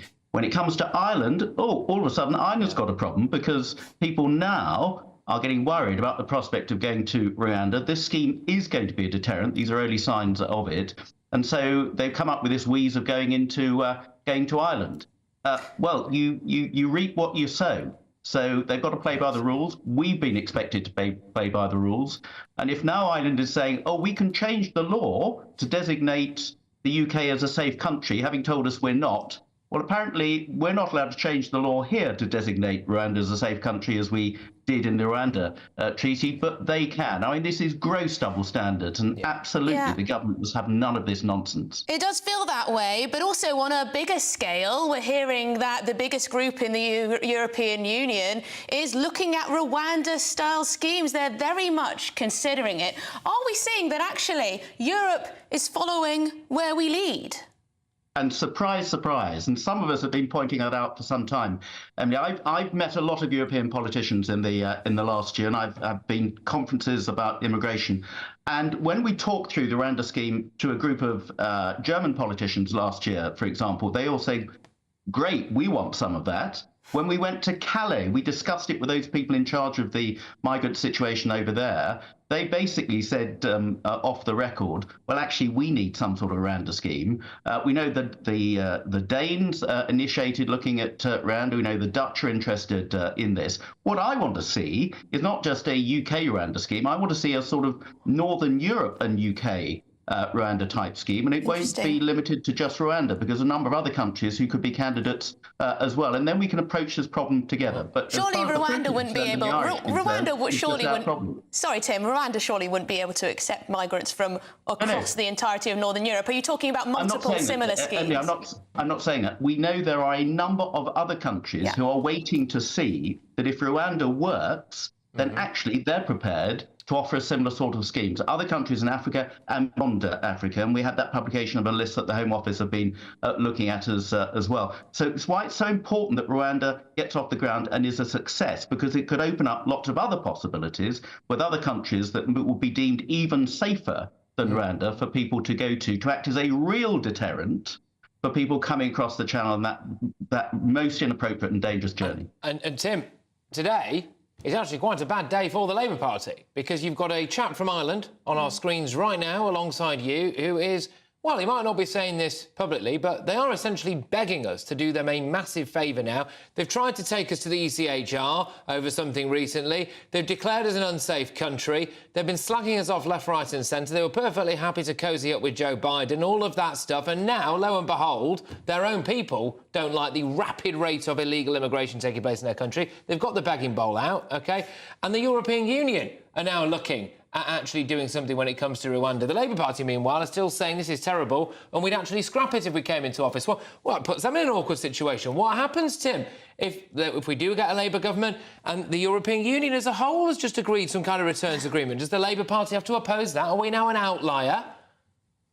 Well, the Labour Party disgracefully made it very clear that even if the Rwanda scheme starts to work and is acting as a deterrent, if they were to come into government, they would still scrap it. I mean, why? If you've got a successful scheme, why would you get rid of it? Disgracefully, though, they have come up with not a single solution to how you deal with particularly those migrants coming to the UK who have no credible claim to be in the UK, but come from countries where it's really difficult practically to return them. Iran, Eritrea, countries like that. That's what the Rwanda scheme is there to deal with. People that you cannot deport to their own countries when they have absolutely no claim. So they undermined that scheme. They want to get rid of that scheme, even if it's successful, and scheme, even if the EU said, well, actually, that's quite a good idea and we'd like some of that action as well. Also, it's completely irresponsible. We should say that our very own Christopher Hope did interview Rachel Reeves, the Shadow Chancellor, the Labour Shadow Chancellor, of course, last week, and he put to her, well, if 10,000 migrants are flown to Rwanda, would you still axe this scheme? And she did equivocate. She did equivocate. Really? So it seems as though it's based on the scale of the success. Because at the moment, we have absolutely no idea how many migrants are going to be sent to Rwanda, if any. Because, of course, truth be told, those flights have not taken off the tarmac yet. And we await potential legal challenges. The success of the scheme is not going to be judged on how many people are transferred to Rwanda. The success of the scheme will be judged on how fewer people are taking that risky route of paying smugglers to come across the channel. That's the intention of it, is there as a deterrent. And when the Home Affairs Select Committee went to Calais last year, and we were told in no uncertain terms by all the officials there that when the Rwanda scheme was announced, there was a surge in migrants around Calais approaching the French authorities to try and regularise their position in France because they didn't want to risk being put on a plane to Rwanda. And we're seeing the consequences of that because some of them are now going to Ireland because they don't take that risk. We need to see if it's going to work. The early signs are it's already providing a deterrent, and that's what it's there to do. We've heard from some people who recently crossed the channel, interviewed, saying if they'd have known about Rwanda, they never would have come. I might suggest that a bit of taxpayers' money could be spent on some kind of leaflet airdrop around the Calais beaches, by the way, or just plastering it across the White Cliffs of Dover. But we've now seen Ireland saying that, you know, we're seeing a huge increase because of Rwanda. The EU are looking to copy it. I don't think any longer, really, people can sit there and claim that this maybe wasn't a good idea. Labour might be about to perform a 6,754.3 mile U-turn, I think, if they decide to row back on Rwanda. But can I just ask you, Tim? Oh, dear. You know a thing or two about being deported. Well, yes. Can you tell our viewers what happened to Djibouti? I'm not unaware of the irony that is a Tory MP of being deported from Africa back to the UK in the light of the Rwanda scheme. So this story, which seems to have got quite a lot of publicity this morning, is earlier in the month. I was coming back from a delegation to Somaliland in the Horn of Africa. I was stopping off in Djibouti literally for 24 hours for a couple of trips and a meeting with the British ambassador for a debrief. And basically I was told, you can't come in. You can't have a visa, and you're going to be held here for 7 hours in the airport, which wasn't much fun. And then you're going to be put on a plane out of Djibouti. So I arrived home 24 hours earlier than I was anticipating after some pretty intimidating treatment at the hands of Djibouti officials in a not very good airport. Goodness me, I mean, that is quite the story. Tim Lutton, it's been absolutely brilliant to speak to you this afternoon on Good Afternoon Britain, Conservative MP for East Worthing and Shoreham, of course. Right, look, just to recap very quickly, big news that, so it looks as though we're not going to cave in to the Irish government saying, please, can you take back illegal migrants? For now, I think we've played them at their own game, and we're going to say, well, look, it's up to the European Union, we have to negotiate with them. Oh, FYI, they look like they are now banging in favour of some kind of Rwanda scheme. Fascinating political moments unfolding before our very eyes. And, of course, we haven't forgotten the big breaking news from Scotland today. Of course, the resignation of the First Minister there.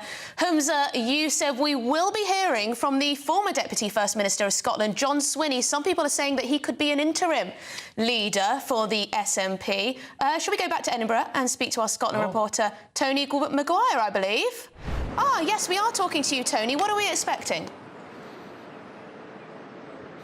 Well, so John Swinney, as you said, the former First Minister, Deputy First Minister under Nicola Sturgeon.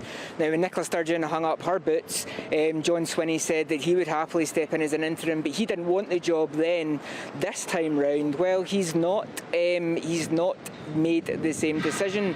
Now, he is speaking at the Resolution conference down in London. Now, that's basically celebrating 25 years of devolution, your absolute favourite topic, Emily. But he is expected to, make some kind of comments as to whether he will throw, or at least is interested. He's keeping his cards fairly close to his chest right now, but seemingly as soon as the news this morning broke that we could be expecting some kind of resignation from Humza Yousaf, his name was pretty much the first that cropped up.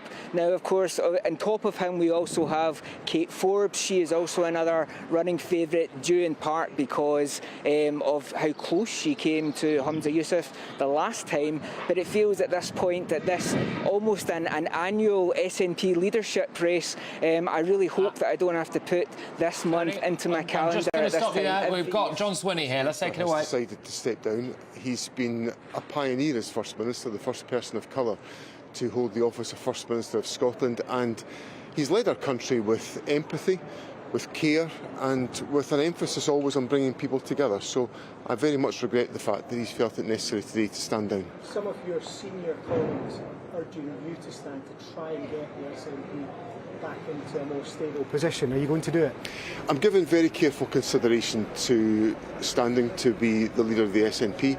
I've been somewhat overwhelmed by the requests that have been made of me to do that, with many messages from many colleagues across the party. So I'm giving that issue very active consideration, and it's likely I'll have more to say about that in the days to come. That sounds very much like a yes.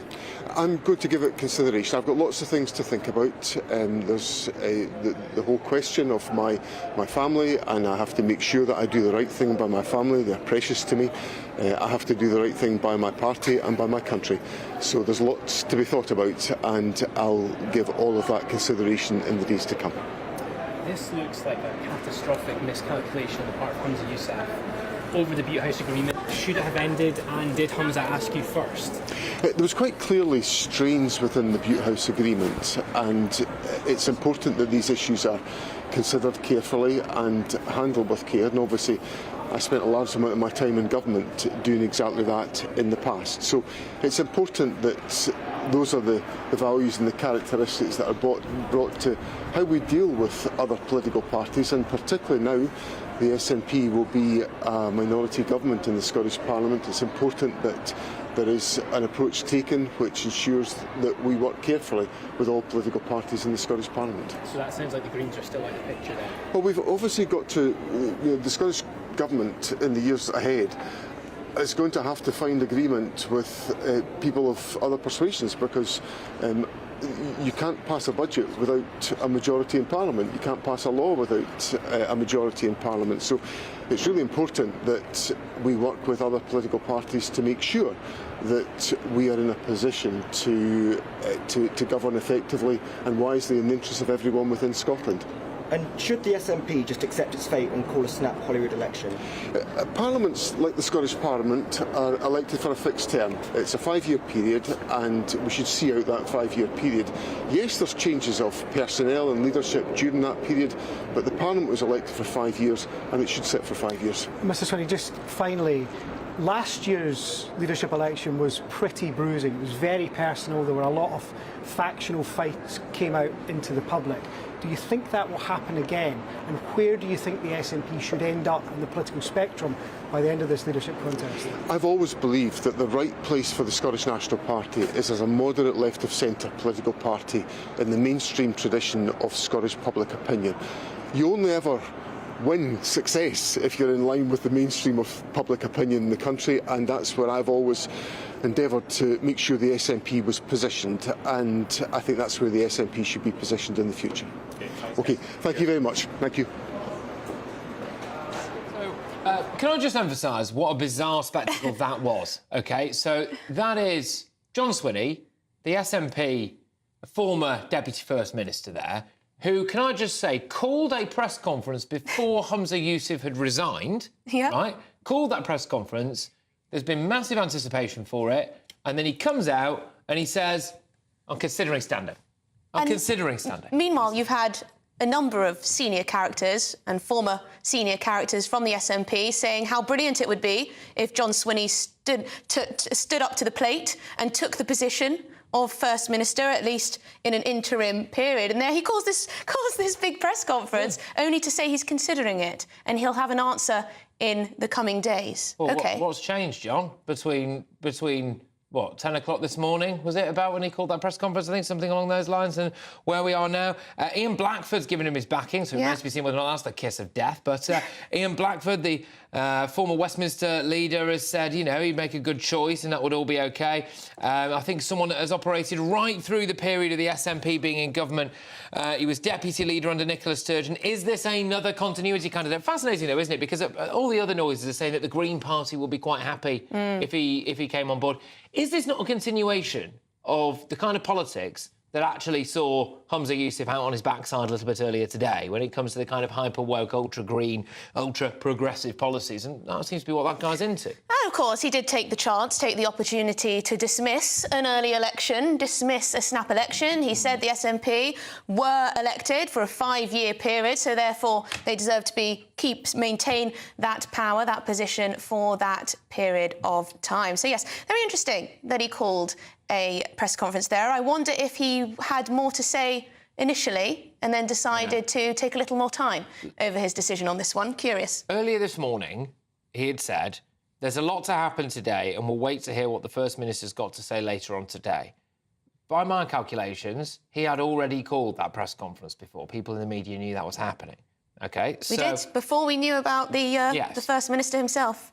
So now he's come out and said he's considering standing. John Swinney there, the former Deputy First Minister of Scotland, making an announcement that essentially there is no major announcement at the moment. So thank you very much, John. But it's likely I'll have more to say in the days to come, says John Swinney. Can I just say, it's been a bumper first 35 minutes of this hour because we've had the British government telling the Irish government to swivel when it comes to returning illegal migrants, which I think will go down rather well with our viewers. Make sure you get in touch, gbnews.com. Yes, on that note, we should get to some of your views and comments because they are flooding in. We will get to them, we promise. Perhaps after the break. Perhaps after the break we can get to some views, Patrick. Yep, so good news on when it comes to illegal immigration. And we've had the latest there from what's going on in Scotland. Look, coming up, we have got a debate for you. This will get you all going at home as well. Should work-shy Brits be forced back into work?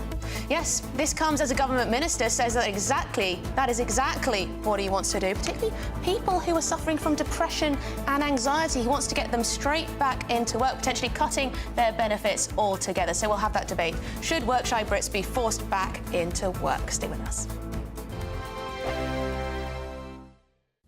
Hello, welcome to your latest update from the Met Office for GB News. An east-west split with the weather today, a soggy one in parts of the west, a mostly dry and bright one across the east. Low pressure is dominating out west, and this weather front in particular providing outbreaks of rain. Notice the isobars squeezing together as well, so the breeze is increasing, so it's turning wet and windy across West and South Wales. Rain creeping into the southwest of England. May get a bit brighter in Belfast. The rain will spread its way steadily into most of Scotland, although the far north may stay dry. Best of the fine weather, though, across the Midlands and eastern England. A much brighter, drier and warmer day here compared to yesterday. Temperatures getting to 15, 16, 17 degrees, but feeling cooler with the wind and the rain further west, which will spread into northern Scotland through this evening. It stays pretty damp over the West Midlands and South Wales for much of the evening too. Further pulses of rain coming into southwest England. The rain easing for Northern Ireland, southern and central Scotland. And notice East Anglia in the southeast stay dry and clear. Most towns and cities dipping down to about 7 to 10 Celsius. On to Tuesday, it's a pretty similar story actually. There'll be further rain out west, some heavy pulses of rain for Northern Ireland especially, but also Wales and southwest England seeing further rain coming in during tomorrow. But much of the Midlands, eastern England, most of northern England too, dry and bright tomorrow and getting warmer still. Temperatures creeping up further. We may get up to 17 or 18 Celsius. Again, cooler further west. The latest GB News travel. Good afternoon, I'm John Vincent. Queues on the M60 clockwise in Manchester. It's all due to an earlier broken down vehicle between junction 15, the Swinton interchange, and 16 for Pendlebury. All lanes have now been reopened, so hopefully that congestion will soon start to ease. Severe delays on the M1 southbound in Derbyshire. 3 lanes closed there for an accident between junction 29A for Bolsover and 29 for Chesterfield. Queues going back to just before junction 30 Worksop. Slow traffic in Kent, firstly on the M25 in both directions. That's due to emergency repairs. It's between junction 5 for Sevenoaks and the Clackett Lane services. Queues going back a few miles along the M26. It's also slow on the M26 westbound, again due to those emergency repairs. And in Surrey, we've got the usual queues on the M25 into the roadworks at the Wisley interchange. You can stay up to date throughout the day by visiting our website, gbnews.com. GB News is Britain's election channel. And from Thursday, The people decide. As the country heads to the polls in a rush of elections. We'll take you through the night as the first results come in. And we'll pick up at breakfast with the very best guests and analysis. And on the weekend, the results won't stop, and neither will we. We'll explore what it all means for you as we look ahead to the general election. Continuing coverage live from Thursday at midnight on GB News.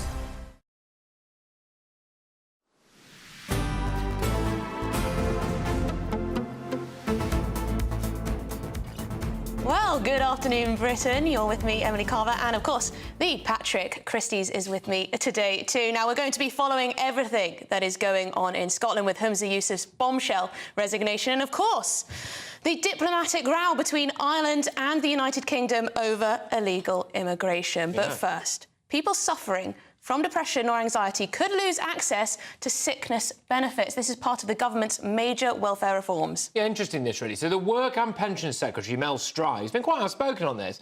Is set to announce plans to overhaul the way that disability benefits work. In a statement in the Commons today, it could include a plan to replace cash payments with vouchers. Yes, interesting one, that. I guess the idea is that if you give cash in the form of vouchers instead, then they can choose what it is spent on, i.e. no booze or fags. I imagine that is the point of that. What I'm keen to hear from with our viewers here, so gbnews.com/your say, is this. Now, people can be off, there might be loads of you now, I don't know, sitting at home, who've got, genuinely a really bad back or a bad hip, a physical disability, desperate to work, want to work, physically can't work. And then you have millions of people who are saying they've got really bad anxiety or depression. Obviously, loads of those people will, but I think there is an implication, isn't there, that maybe some of those people are on the take. How do you feel about that? So get your views coming in. Yes, and of course the numbers have dramatically increased since the COVID days. So our big question today, should work-shy Brits be forced back into work? Joining us now to debate this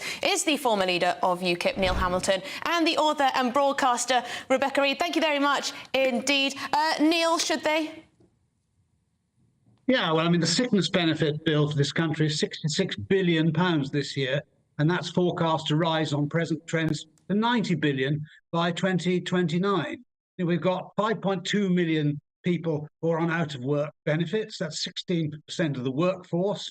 And if you look at young people between the ages of 18 and 24, we've got nearly 200,000 of them who are economically inactive, supposedly for mental health issues, and that's double what it was 10 years ago. We all know that lockdowns have been a big contributor to this trend because people got used to being paid for doing nothing. So it's time to wake people up and say we can't carry on like this. We have to go back to life in the real world. All right, Rebecca, people have got too used to being paid to do nothing. I'm not sure it's that. I think we're a surprisingly unhealthy and ill country, and I think that our mental health services are pretty poor. The biggest demographic of people who are now not working, the biggest rise, is in middle-class, middle-aged people. And I think that's a reflection of the fact that there is a genuine mental health crisis in the country. Now, I don't believe that this idea of, like, if you're mentally ill, just stay at home, stay in bed, it's all okay, is good for you. If you're mentally ill, I have anxiety, it gets worse if I don't go out, touch some grass, see some sky, move my body. But unfortunately, we don't have services to help people to become less mentally ill quickly. What we do is either give them antidepressants or sort of write them off completely. And there's not enough option to be able to work part-time, work flexibly, so that you can be economically active while also improving your mental health. Well, Neil, let's be honest. The government locked us all down on and off for a couple of years. That was bound to have an impact on mental health and also attitudes towards work. I mean, furlough literally paid us to sit at home and do nothing. So has our culture changed dramatically? And actually, is it the fault of the government? I think that's a big part of it, undoubtedly.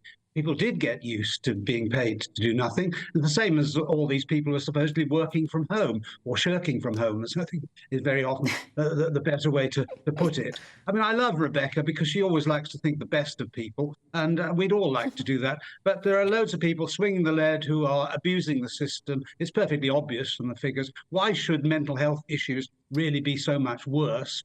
If you take the figures at face value, than they were 10 years ago. And what about taking responsibility for your own health in these respects? We all know it's much better for your mental health, as Rebecca said a minute ago, to be doing something useful, doing something active, being with other people, rather than vegetating at home. And I think people have got to be forced to do this if they're not willing to try for themselves.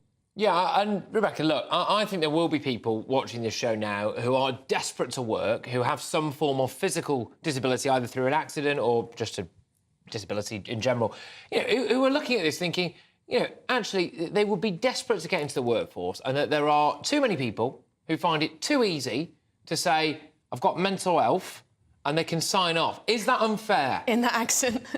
I think it's always super easy to just look for a sort of faceless concept of the person whose responsibility anything is. We like to make everything somebody else's fault. It's a bit like how we used to say immigrants are coming over and taking our jobs.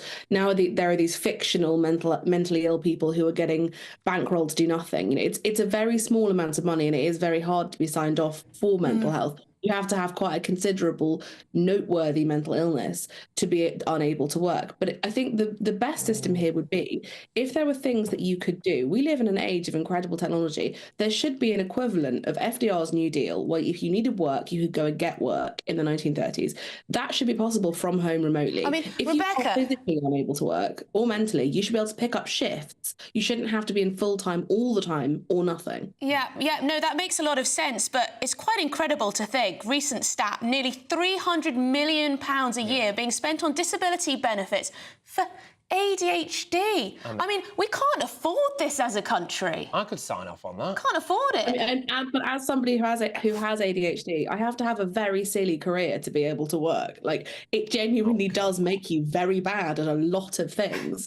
And there is not enough jobs talking about your feelings on telly for everybody who has ADHD to be able to get them. Neil, just that point, just lastly to you, Neil, that the extraordinary cost, I think this is something that people just ignore. Can we physically, as a country, afford to pay for so many millions of people to be out of work? I mean, how high are our taxes going to go? What are we paying for, Neil?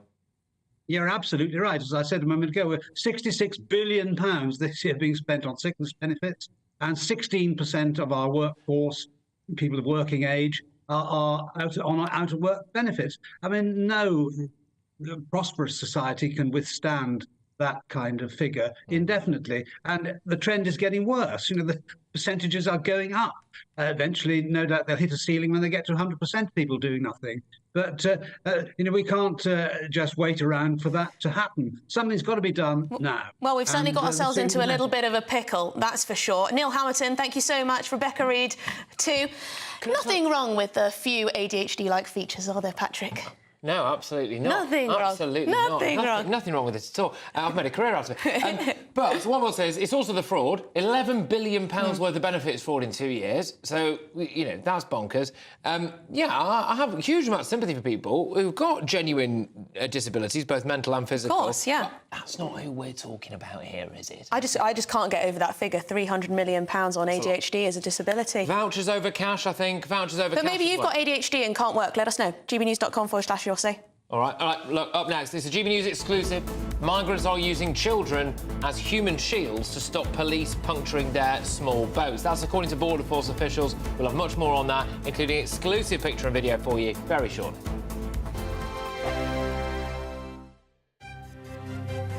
GB News Breakfast, every day from 6 a.m. On to another controversial character, this time Prince Harry. He's back in the headlines after a High Court judge ruled he must pay 90% of the Home Office legal costs for the case regarding the downgrading of his security. And it could cost him in excess of £1 million. But he says he is determined to fight on. Let's speak to our royal correspondent, Cameron Walker. What do you make of this? Well, it's a pretty hefty bill, Eamon. This all dates back, if you think, to 2020, when he stood back as a working member of the royal family. The Home Office downgraded his security, essentially, because he is no longer a working member of the royal family. Prince Harry argued that his family could not be safe in the UK. He also alleged that a paparazzi chased his car after the World Child Awards in 2021 when he came back to the UK.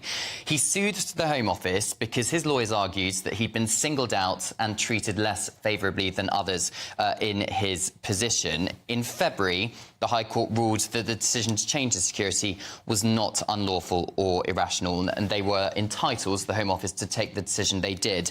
Then yesterday, Prince Harry lost his initial bid to appeal that ruling from the High Court, and the judge ordered him to pay 90% of the Home Office's costs. But the judge agreed to a modest reduction, but that was only a 10% reduction, which is why we've got this 90% figure.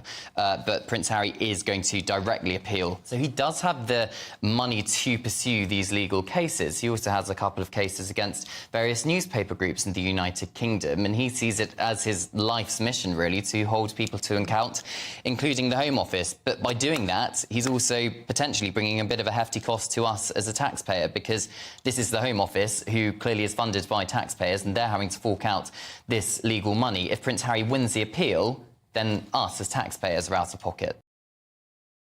2024, a battleground year. The year the nation decides. As the parties gear up their campaigns for the next general election. Who will be left standing when the British people make one of the biggest decisions of their lives? Who will rise? And who will fall? Let's find out together. For every moment, the highs, the lows, the twists and turns. We'll be with you for every step of this journey. In 2024, GB News is Britain's election channel.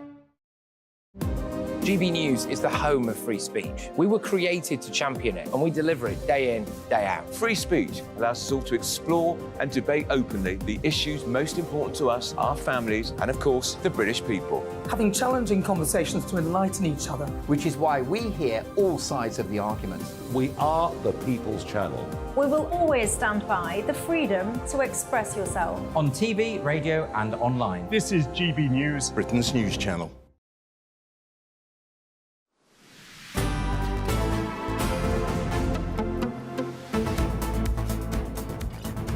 Right, well, we promised to get to some of your views, so we will indeed. We're talking about, well, the diplomatic row between Ireland and the United Kingdom over, guess what, illegal immigration. It's what the entirety of the European Union and the United Kingdom are stuck on at the moment. Leslie says the EU didn't care two hoots when the UK was inundated with illegal economic migrants, but as soon as Ireland starts bleating about an influx, its action changes. They're suddenly talking about changing the law. And you know what caused that action? In this country, many people think that we've been a bit too passive when it comes to illegal immigration, when it comes to the implementation of asylum hotels and all of this stuff in local communities. Obviously, I am not calling for or condoning riots on the streets of Britain, but what I am saying is the Irish did do that. You see them marching through the streets now, aren't you? There's other footage that we've shown earlier on of actual, genuine, full-blown riots in Ireland, things being on fire left, right and centre. There you go, there it is now. And so what happens? The Irish government suddenly come cap in hand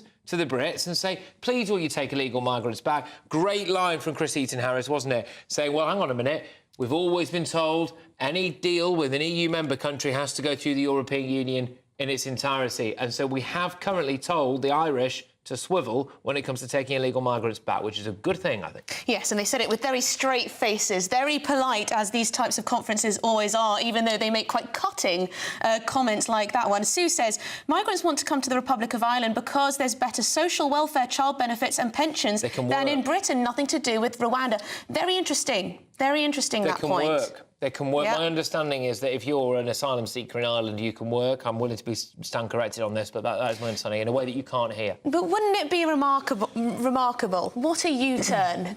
Labelling the United Kingdom an unsafe country because of the Rwanda plan, deportation scheme, and then U-turning when the problem gets so large that it's undeniable. Look, we've had Pop 123 here saying, thank God Labour are not in government, is all I will say. Labour are now in an incredibly tricky position, Pop 123, because the That's EU... his real name. Because it is. Because the EU are currently considering, as we speak, implementing some kind of Rwanda plan, OK? So the European Union... Labour could inherit a situation where Ireland and the rest of the European Union are implementing something that we have just implemented that may well have started to work, and then do they perform the massive U-turn? Look, can I just whiz us on to another thing, because we're going to be talking about this later on in the hour. We've had Jenny's got in touch on this. Jenny just says, very concerning to see what's happening in Hamburg. I'm worried it will happen over here. Let me remind you of what this is.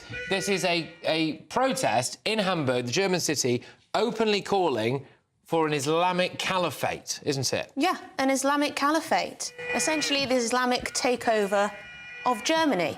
And I don't know if any arrests were made, but just the very fact that these people felt so emboldened to demand something that is the antithesis of Western liberal democracy on the streets of a Western liberal democracy is absolutely shocking. You might tell me it's unsurprising, but it is still shocking to see just out in the open there. That was supposed to be a protest about Islamophobia, and look what happens. It gets hijacked by extremist voices, and what does the German government do? What does the German government do? We have seen similar, of course, in the United Kingdom, perhaps not quite as brazen as this recently, although we did see in Luton a number of years ago, but we've seen calling for jihad on the streets of London. So, look, we're going to be talking about all of this in the next hour, OK? Massive day for illegal immigration when it comes to the European Union adopting the Rwanda scheme, us telling the Irish where to go when it comes to taking illegal migrants back, and that GB News exclusive from Mark White about channel migrants using their own kids as human shields now on the beaches of Paris, on the beaches of Calais. Quite a lot to get through. A lot to get through, and we will be whizzing you over as well as the Islamification of Europe gets kicked up a notch.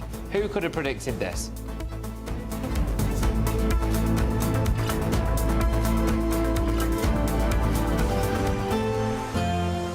A brighter outlook with Box Solar, sponsors of weather on GB News. Afternoon, welcome to your latest weather update from the Met Office for GB News. An east-west split with the weather again tomorrow. It'll feel a bit warmer in many eastern areas, but again, further west, just like today, the low pressure will dominate and there will be further outbreaks of rain. This weather front has made for quite a damp day over parts of Wales. That rain now extending up across northern Scotland. Some heavy showers for Northern Ireland for a while. Should turn drier here through this evening, drying up in southern Scotland, staying dry across East Anglia and the southeast, but further rain at times over the Midlands, parts of Wales and the southwest of England too, where it stays cloudy. Temperatures likely to stay up 8, 9, maybe 10 degrees Celsius, even with some clearer spells. Not particularly chilly, certainly a much milder night than recently across Scotland. Maybe 5 or 6 through some sheltered glens. Generally, though, a lot of cloud around on Tuesday morning. Some heavier rain again for Northern Ireland and parts of Wales, particularly Pembrokeshire early on, and then Devon and Cornwall too. But a much brighter day for northwest England. Plenty of sunshine right across northern England, the Midlands, East Anglia and the southeast. And here really will feel quite a bit warmer than it has done for most of April. 16, 17, 18 degrees easily. It will be cooler where we've got the cloud and the outbreaks of rain further west. Quite blustery here too, particularly in the morning, thanks to this area of low pressure. Now that does peel away, allowing warmer air to move in through the rest of this week, but there will still be some rain around as well. That warm feeling inside from Boxed Boilers, sponsors of weather on GB News. You really could be our next big winner with an incredible £20,000 in tax-free cash to play with this summer. What would you spend that on? Well, whilst you're thinking about it, listen to some of our previous winners getting that winning phone call from us. You're the winner of the Great British Giveaway. I'm slipping neck. Oh dear. Oh my God, are you joking? You're joking. Really? Seriously, it's not a wine. What is it? Oh my God, this is amazing. Thank you. The next winning call could be answered by you. For a chance to win £20,000 in tax-free cash, text WIN to 63232. Text costs £2 plus 1 standard network rate message. Or post your name and number to GB05 PO Box 8690 Derby DE1 9TT. UK only. Entrance must be 18 or over. Lines close at 5 p.m. on the 31st of May. Full terms and privacy notice at gbnews.com/win. Please check the closing time if listening or watching on demand. Good luck. Your weekend starts here with Friday Night Live with me, Mark Dolan, 8 till 9 on GB News. Big stories, big guests and big laughs as we get you ready for a cracking weekend. That's Friday Night Live with Mark Dolan. Fridays 8 till 9 on GB News. Bring your own drinks. The admission's free. every Sunday from 11. Join Michael Portillo. There'll be topical discussion, looking at the week before and the week to come. So kick back and relax at 11 a.m. on Sundays on GB News with me, Michael Portillo. GB News, the People's Channel, Britain's news channel. GB News is the home of free speech. We were created to champion it, and we deliver it day in, day out. Free speech allows us all to explore and debate openly the issues most important to us, our families, and of course, the British people. Having challenging conversations to enlighten each other. Which is why we hear all sides of the argument. We are the People's Channel. We will always stand by the freedom to express yourself. On TV, radio and online. This is GB News, Britain's news channel. I'm Andrew Doyle. Join me at 7 o'clock every Sunday night for Free Speech Nation, the show where I tackle the week's biggest stories in politics and current affairs with the help of my 2 comedian panellists and a variety of special guests. Free Speech Nation, Sunday nights from 7 on GB News, the People's Channel, Britain's news channel. GB News is Britain's election channel. And from Thursday, The people decide. as the country heads to the polls in a rush of elections, we'll take you through the night as the first results come in. And we'll pick up at breakfast with the very best guests and analysis. And on the weekend, the results won't stop, and neither will we. We'll explore what it all means for you as we look ahead to the general election. Continuing coverage live from Thursday at midnight on GB News.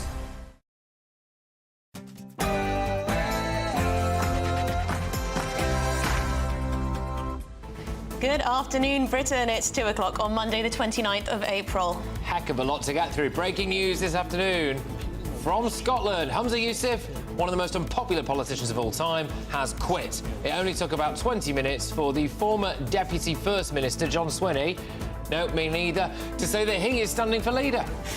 Well, and an almighty illegal immigration row, isn't there? Ireland want to deport migrants back to the UK, saying if you can't send migrants back to France, you can't send them back to us. That's our government's approach, and the EU is looking to copy our Rwanda plan. Harry and Meghan, they're pretending to be royals on the world stage again, aren't they? They're off to tour Nigeria now, this, as it's revealed that no senior members of the royal family are expected to join Prince Harry at the anniversary of the Invictus Games.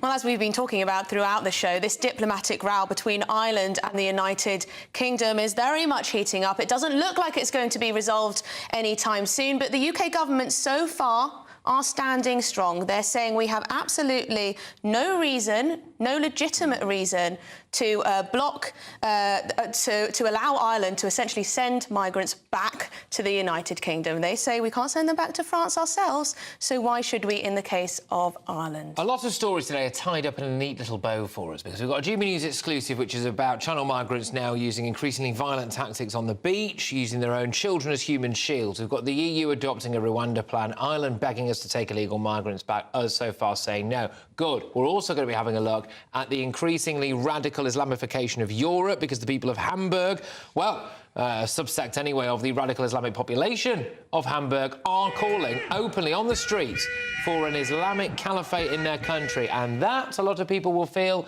is heading our way. Is it even already here? And we will, Emily, be discussing that latest from Scotland, won't we? Taking a look, I think, at Humza Yousaf's greatest hits. Yes, we will. Greatest hits or potentially worst moments. Depends which way you look at it. I'm sure we'll be getting the very latest on that from someone who has written up their own worst moments or greatest hits.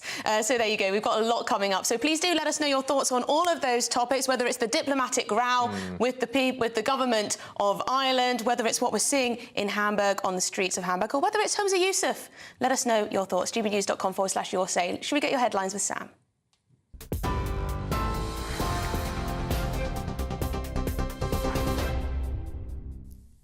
Very good afternoon to you. It's just after 2 o'clock, and the latest developments in our top story this afternoon. A leadership contest will now be launched in Scotland after the First Minister announced his resignation. Humza Yousaf's admitted he underestimated the level of upset caused by cutting political ties with the Greens. He's also stepping down as SNP leader, but will continue in that post until a replacement is found. Mr Yousaf says that quitting to help repair relationships across the political divide. I could never have dreamt that one day I would have the privilege of leading my country. People who looked like me were not in positions of political influence, let alone leading governments, when I was younger. But we now live in a UK that has a British Hindu Prime Minister, a Muslim Mayor of London, a Black Welsh First Minister, and for a little while longer, a Scots Asian First Minister of this country. So for those who decry that multiculturalism has failed across the UK, I would suggest that the evidence is quite to the contrary. Well, former Deputy First Minister John Swinney says he's carefully considering whether to run as the SNP's next leader. I've got lots of things to think about. There's the whole question of my family, and I have to make sure that I do the right thing by my family. They're precious to me. I have to do the right thing by my party and by my country. So there's lots to be thought about, and I'll give all of that consideration in the days to come. And that comes as Labour leader Sir Keir Starmer has said that voters in Scotland are, he says, being failed by an SNP government. I despair at the situation in Scotland. It's absolute chaos now from the Scottish Parliament, from the SNP. So you've got chaos in the Scottish Parliament, you've got chaos in the Westminster Parliament, and the Scottish people are being fundamentally let down. 1 in 7 are on waiting lists. There's a cost of living crisis, and all the SNP can offer is chaos. And we've got to turn the page on this now. We need that general election and a fresh start. And another response from the Liberal Democrats leader, Sir Ed Davey, who says that the SNP has a dreadful record. The sad truth is the problems with the SNP go much deeper than Humza Yousaf. The SNP for years now have been putting their ideological obsession with independence above Scottish NHS, above the issues facing Scottish education, above the issues facing the Scottish environment. And things have got to change. Away from politics now, and 2 men have been charged with murder after a torso was found in a nature reserve in Salford. Greater Manchester Police believe human remains at 3 other locations belong to the same victim, thought to be a man in his 60s. The initial discovery was made by a member of the public at Kersaldale Wetlands 3.5 weeks ago. A rescue operation is underway in the English Channel with a migrant boat running into trouble off the coast of Calais. That comes as senior Border Force officials have raised concerns that people in small boats are using children as, they say, human shields to evade police. In just 1 week, over 900 migrants crossed to the UK, with 359 arrivals on Saturday alone. 51 of those were rescued after running aground. A debate on whether assisted dying should be legalised for terminally ill people will be debated in Parliament later. It's after more than 200,000 people signed a petition backed by Dame Esther Ranson calling for the change. Assisted suicide is currently banned in England, Wales and in Northern Ireland. In Scotland, though, it's not a specific criminal offence, but people who help others to end their own lives do risk being charged with murder or other offences. Those who oppose a change in the law say that vulnerable people could be pressured into ending their lives. New laws protecting consumers from hacking and cyber attacks are now in force, with all smart devices required to meet minimum security standards. Manufacturers of products like phones, TVs and smart doorbells are now legally required to protect internet-connected devices against possible access by criminals. Common passwords like 12345 are being banned in the UK as part of the world's first legislation, and users will be prompted to change them. And finally, before we head back to Patrick and Emily, we're being warned today to brace ourselves for even more food price rises, with beer, biscuits and bread among the items expected to jump. The wet weather means harvests of barley and wheat could be down by as much as a fifth. Storms and flooding throughout the last few months have forced British farmers to constantly delay sowing new crops. That warning comes just as food prices were beginning to fall following soaring inflation sparked by the global gas price crisis.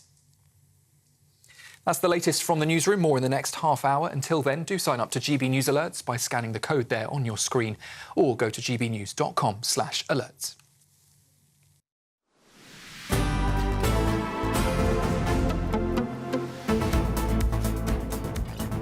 Well, a very good afternoon, Britain, a very action-packed afternoon, Britain. Humza Yousaf has resigned as Scottish First Minister after a power-sharing deal with the Green Party collapsed. Well, he collapsed it last week, triggering 2 no-confidence motions in his leadership. Yes, he said he'll stay in place until his successor can be found. He did say that this process should happen ASAP, but we were hearing earlier that it could be weeks, if not months, before a full-time replacement is found. I'm just reading now, actually, that Alex Salmond has been claiming that Humza Yousaf was still scrapping around to try and get his party's support at 7:30 a.m. this morning. So this decision may not have been made much before that midday conference. Look, just to whiz you through very quickly a couple of things that Humza Yousaf said in his resignation speech, all right? He said he'll continue until he's found a successor.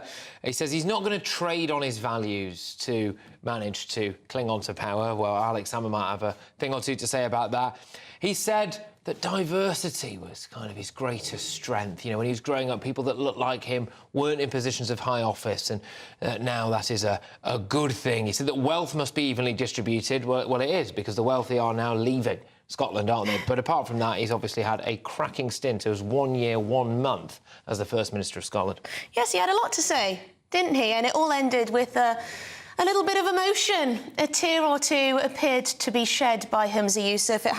He was only in the job for a year and 1 month, let's say. Shall we speak to the former SNP councillor, Austin Sheridan? Austin, thank you very much for joining us on the show. You backed the wrong horse, didn't you? Not at all. I mean, Humza has a lot to be proud of, but in terms of, something that, that Patrick was saying, in relation to, to someone of his background, holding office, that was something that Nicola Sturgeon demonstrated when she became, the first female First Minister in Scotland. And these things, are important. I think Humza has got a lot to be proud of, but I think that what we can say is that his address today was very humble. He's admitted that he's made mistakes, and he has done the right thing and resigned. If I'm being honest with you, I didn't really see any other option for him. So I'm glad that he's that he has now realised that this is the right thing to do, to allow the party and for Parliament to move forward. That's not what you said to me on Friday night, Austin, when we were doing our show together. You were telling me you'd like it to carry on. No, on Friday night, I said the only way that he could carry on is if he mended relationships with the Scottish Green Party. It became clear a bit later on that night that the Green Party were not going to be entertaining working with Humza Yousaf. I also made clear that a deal with Alex Salmond's Alapa Party would not be tolerable to progressive members like myself. So for me, it became very, very clear early on when the Green Party said that they weren't prepared to enter any further discussions with Humza Yousaf, that the only option that Humza would have would be to step aside and allow a new SNP leader to forge new relationships in the Scottish Parliament with other parliamentary groups, because when you're in a minority government, you've got no choice. Austin, this had more to do with, well, this had wasn't just to do with the mistake that he made over this power-sharing agreement with the Greens. This is about his choice of policy, surely. The hate crime bill broadly, there was a consensus growing that it was shambolic, not only in its writing, but also in the way it's implemented. 1,800 police reports against himself. Also, all the questions over gender identification, a very public row with J.K. Rowling, who's hugely popular among large sections of the population. And then it seems to me that this man was over-promoted and just did not have the same perspective as the vast majority of Scottish people. No, even I had a public row with J.K. Rowling, so I don't think that makes it a bad person to have a row with J.K. Rowling. No, and in terms of the hate crime legislation, what we have to remember is every single political party, apart from the Conservative Party, supported that legislation. So it's not just a case of this was SNP or indeed SNP Green legislation. This was legislation that was backed by the Scottish Labour Party and the Scottish Liberal Democrats as well. So I think it's important to recognise, that when there is cross-party consensus in the Scottish Parliament, that's acknowledged. The problem that Humza found himself in is that he had lost trust with other party leaders, but in particular the Scottish Green Party.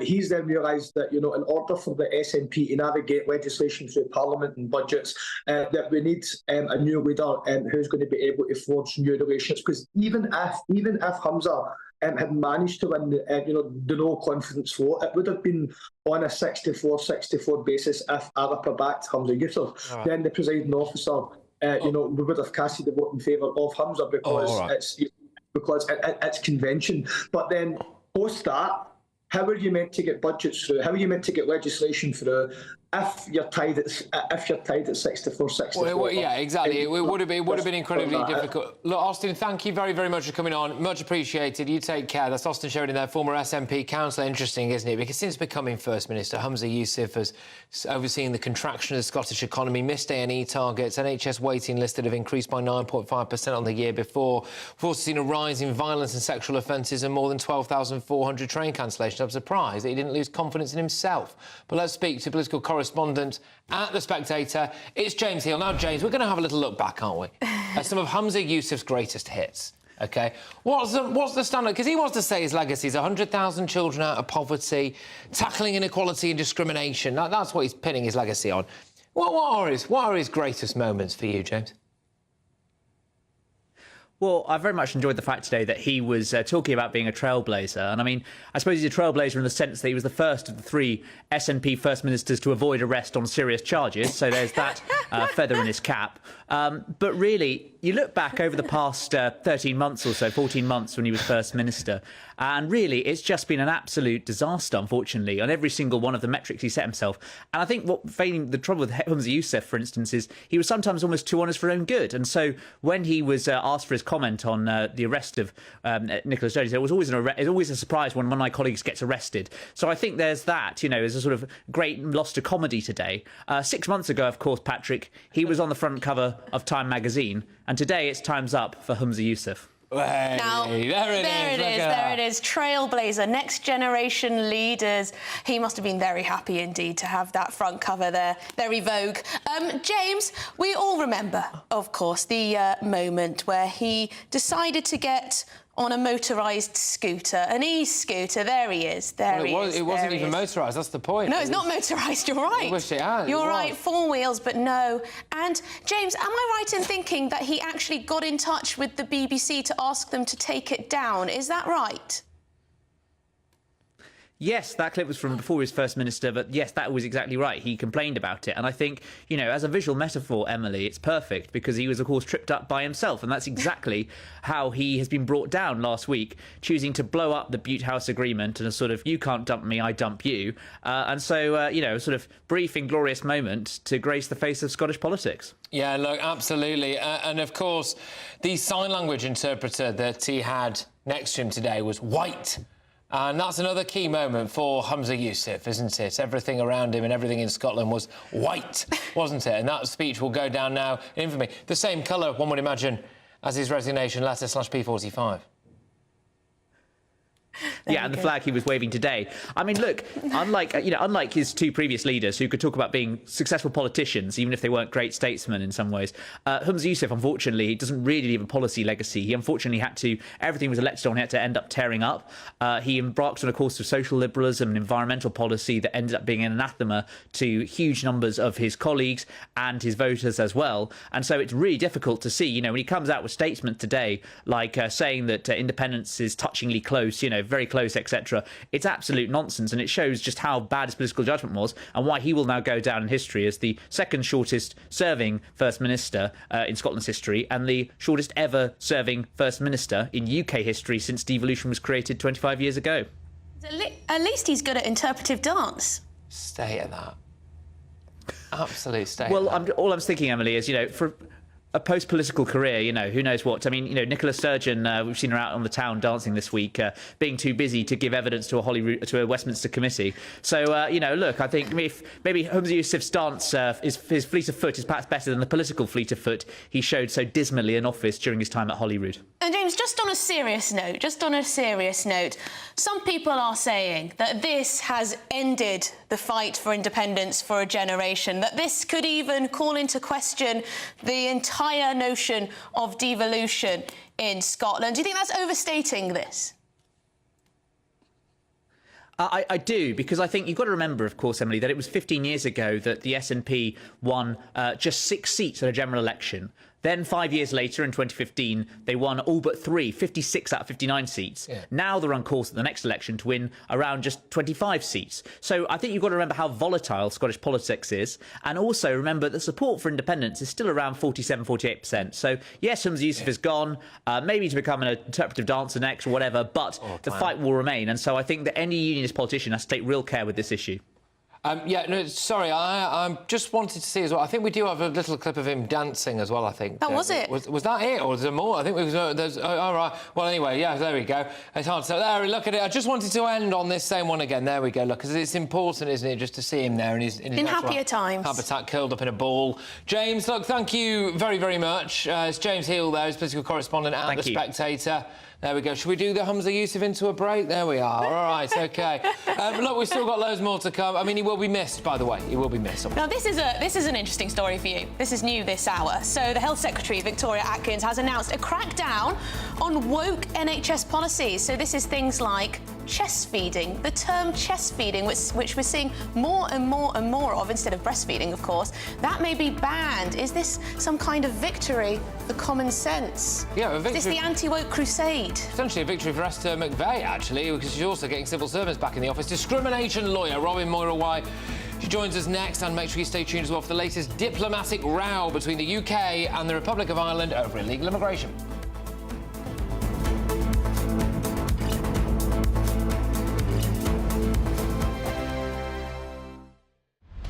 Britain's newsroom, weekday mornings from 9:30. One more story in. Milton Keynes, absolute chaos in the city. 300-odd youths arrested or at least involved in a stampede. A stampede. Yeah. What's been going on? A stampede through the... there we are. This is the video. So this is a stampede through a shopping centre in Milton Keynes. I think, Amy, you live there, don't you? You live nearby. For those on radio, we can see literally hundreds, scores of kids. I think there are about 300 kids. Are they in school uniform? Yeah, quite a few. Yeah. This is as they've broken up from school, presumably. Security tried to intervene. They've been accused of being heavy-handed. But I think this speaks to the fact that the landscape of youth services has just been decimated, and there's literally nothing for kids. So hang on, whoa. You think that this has happened because social services have been diluted? Youth services. This is because there's no police around, there's no oversight, there's no deterrent, and 300 kids think that they can run through a shopping centre, frightening shoppers out of their lives. Going to a shopping Amy, centre. sorry, my kids would not be behaving like that because there's no ping pong available at the local. Aren't your kids like age centre. 4 and 5? These are teenagers, and our teenagers are headed into a world where there are no leisure services. It's got nothing to do with crime. If we up the ante on to basketball, it's not going to stop kids being stabbed on the street. What creates antisocial behaviour is having nothing to do. It's lack of discipline in the home, lack of discipline in the home, and lack of policing on the streets, and a judiciary and a penal system that is utterly liberal. You're going right to the end of the line. What about the preventative measures? What about the people that these people affect by running through a shopping centre and stampeding? When there's mothers with kids in prams frightened out of their lives, and we're worried about the social services aspect talking about that's carrot. perhaps led You're to it. talking about stick, right? Yeah. So how long does your solution take to resolve it? Mine takes about 30 seconds. More police, bang them up. Yours... Russell, should parents be fined? More police, bang them up. Absolutely. And the kids should be taken to task. Your weekend starts here with Friday Night Live with me, Mark Dolan, 8 till 9 on GB News. Big stories, big guests and big laughs as we get you ready for a cracking weekend. That's Friday Night Live with Mark Dolan. Fridays 8 till 9 on GB News. Bring your own drinks. The admission's free. In the GB newsroom, we bring you the news as it happens. With our team of dedicated journalists across the UK, GB News brings you accurate reporting of the day's topical agenda. When the news breaks, wherever and whenever it's happening, we'll be there. This is GB News. The People's Channel, Britain's news channel.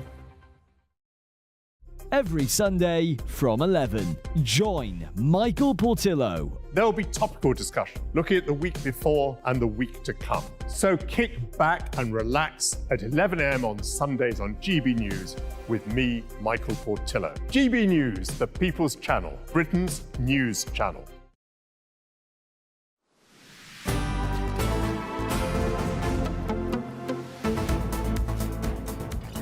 Well, in just a few minutes' time, I've got some astonishing footage for you of a couple of thugs wielding machetes who were trapped in a shop. I will let the footage do the talking in a few minutes. But before that, Health Secretary Victoria, has called time on woke NHS policies, with changes to the Health Services Constitution to be announced later this week. The removal of woke from the NHS. Yes, this is interesting, actually, because referring to people with ovaries rather than women will be outlawed, as will the controversial term that we're seeing everywhere, chest feeding.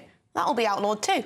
Honestly. Right, so trans patients are expected to be banned from women-only wards. So is this now a victory for common sense and biological sex? Now, I'll just say this is arguably a two-part victory, because Esther McVey was very keen to point out to us here at GB News that she's also getting civil servants back into work. So maybe that, Minister for Anti-Woke is actually working. But we're joined now by the discrimination lawyer, Robin Moira-White. Robin, thank you very much. Great to have you outside on the show. Look, I'm in a very windy Wiltshire.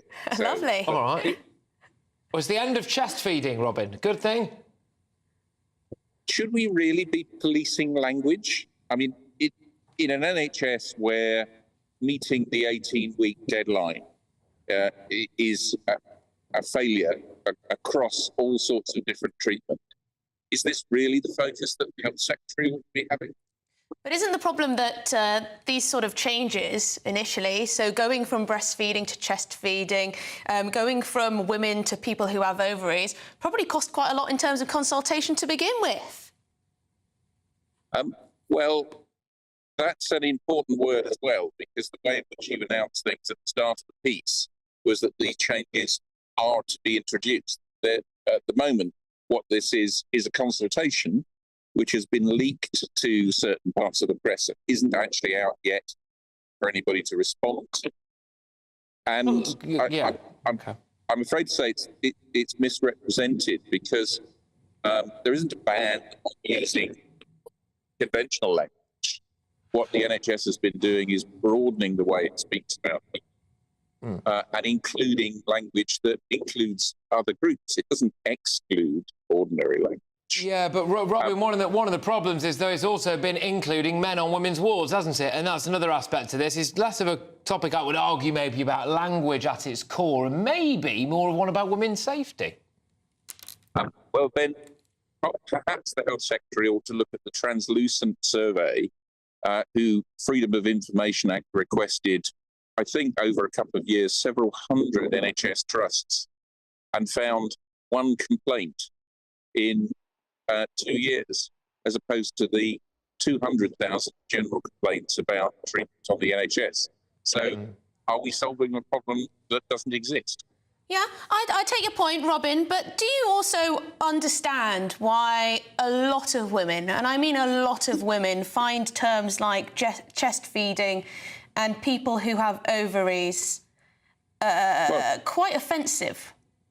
I can understand that, but if the presentation is that these terms are being used exclusively of terms like... Though. They have been in some literature. Well, then that's probably a bad thing. But using inclusive language, we now talk about we're inviting people to work like partners, not just wives, so that we include women in the workplace and people in same-sex relationships. And if we add in inclusive language, how can that be a problem?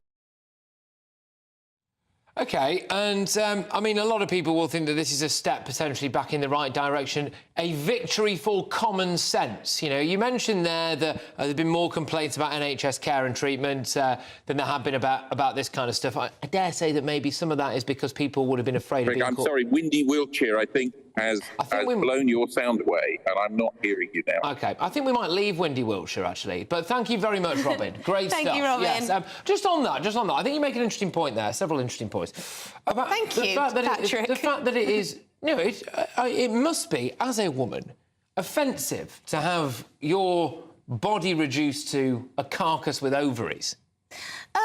And you'd be right. I do find it thoroughly offensive. Now, I understand what Robin's saying there, and she's downplaying it and saying, well, you know, as long as you include all these terms, then it's quite all right. But we've seen, you know... The way, essentially saying that a woman is just the sum of her parts. It's often men doing this as well. Bit rude, isn't it? And I think, you know, when it comes to this kind of stuff, it's the slow mission creep, isn't it? It's part of a much bigger picture, I hope certainly takes place in our NHS, which is why do some NHS trusts have things like art curators on the taxpayer dime? Why do NHS trusts have a load of diversity and inclusion managers? Why do they have people who come up with quite a lot of bonkers decisions? And the gender flag mural, that was a particular favourite. Yeah, it's a creep. Can I just say, this is potentially some good work here. People may disagree, I don't know, but I think it's some good work here that is actually being done by Esther McVeigh. Some of it done quite quietly as well. They're getting the civil servants to return back to the office. Good thing. Getting the NHS to maybe look again at its woke pronunciation and woke literature that there is there. That's a good thing. So maybe we are seeing things moving in the right direction. Can I just alert you to another story that I teased earlier on? Because we are going to be having a little look now at some... Well, it's alarming footage. There's a little bit of a trigger warning for you here on this, OK? A little bit of a trigger warning. It may contain some things that you might find distressing. Yes, well, this footage shows two criminals attempt an armed robbery in a small shop in the Smithwick area of Birmingham. Now, as you can see, there is an attempt to shut the machete-wielding man there inside the shop. That's the shopkeeper outside who's been blurred out his identity. The shopkeeper manages to make a dash for it, as you can see, and escape. He's then assisted by a passerby who helps the shopkeeper hold the door, keeping the two robbers inside, but they escape through a bathroom window out the back of the shop. So they trapped them in, but unfortunately the pair, before the police arrived, escaped out the back of the shop, and now the police are, of course, appealing for witnesses to come forward. Now, this is shocking. This is the state of modern Britain. Some of our high streets, a shopkeeper having to attempt to barricade two machete-wielding men inside his own shop, trying to steal, presumably, all the money in their till, trying to steal whatever is worth a bit of cash in that shop, and then they're escaping out the back. Do you want to know a funny detail to this? A very, very distressing story. Yeah, there is a funny detail on this, because there were two of them, all right? You're looking at one of them with the machete there, but his mate, who apparently didn't have a machete who had dashed the machete somewhere in the shop, was desperately claiming to be an innocent party. I've never met this guy before. I've never met the machete man, and he was trying to claim that he was innocent and that the police didn't need to look into him. But do you know how quick thinking one of them was, the shopkeeper was? The shopkeeper, this is according to the reports that we have, the shopkeeper smashed two bottles of wine to distract them, by which time he managed to leap out of the shop and barricade them in by slamming shut the door and keeping them in. So he potentially saved his life through that quick thinking, but now the police are on the hunt. So if any witnesses, if you were witness to this, if you are privy to any information, please do get in touch with the police up in Birmingham, because these people need to be caught. Some people, of course, might think the real crime there is smashing two bottles of wine. But up next, a GBNews exclusive. Yes, absolutely. GBNews exclusive. Migrants are using children as human shields now to stop police puncturing their small boats, as according to Border Force officials. So it's all going off on the beaches of Calais, and we'll have the very latest, including exclusive picture and video for you after the news with Sam Francis.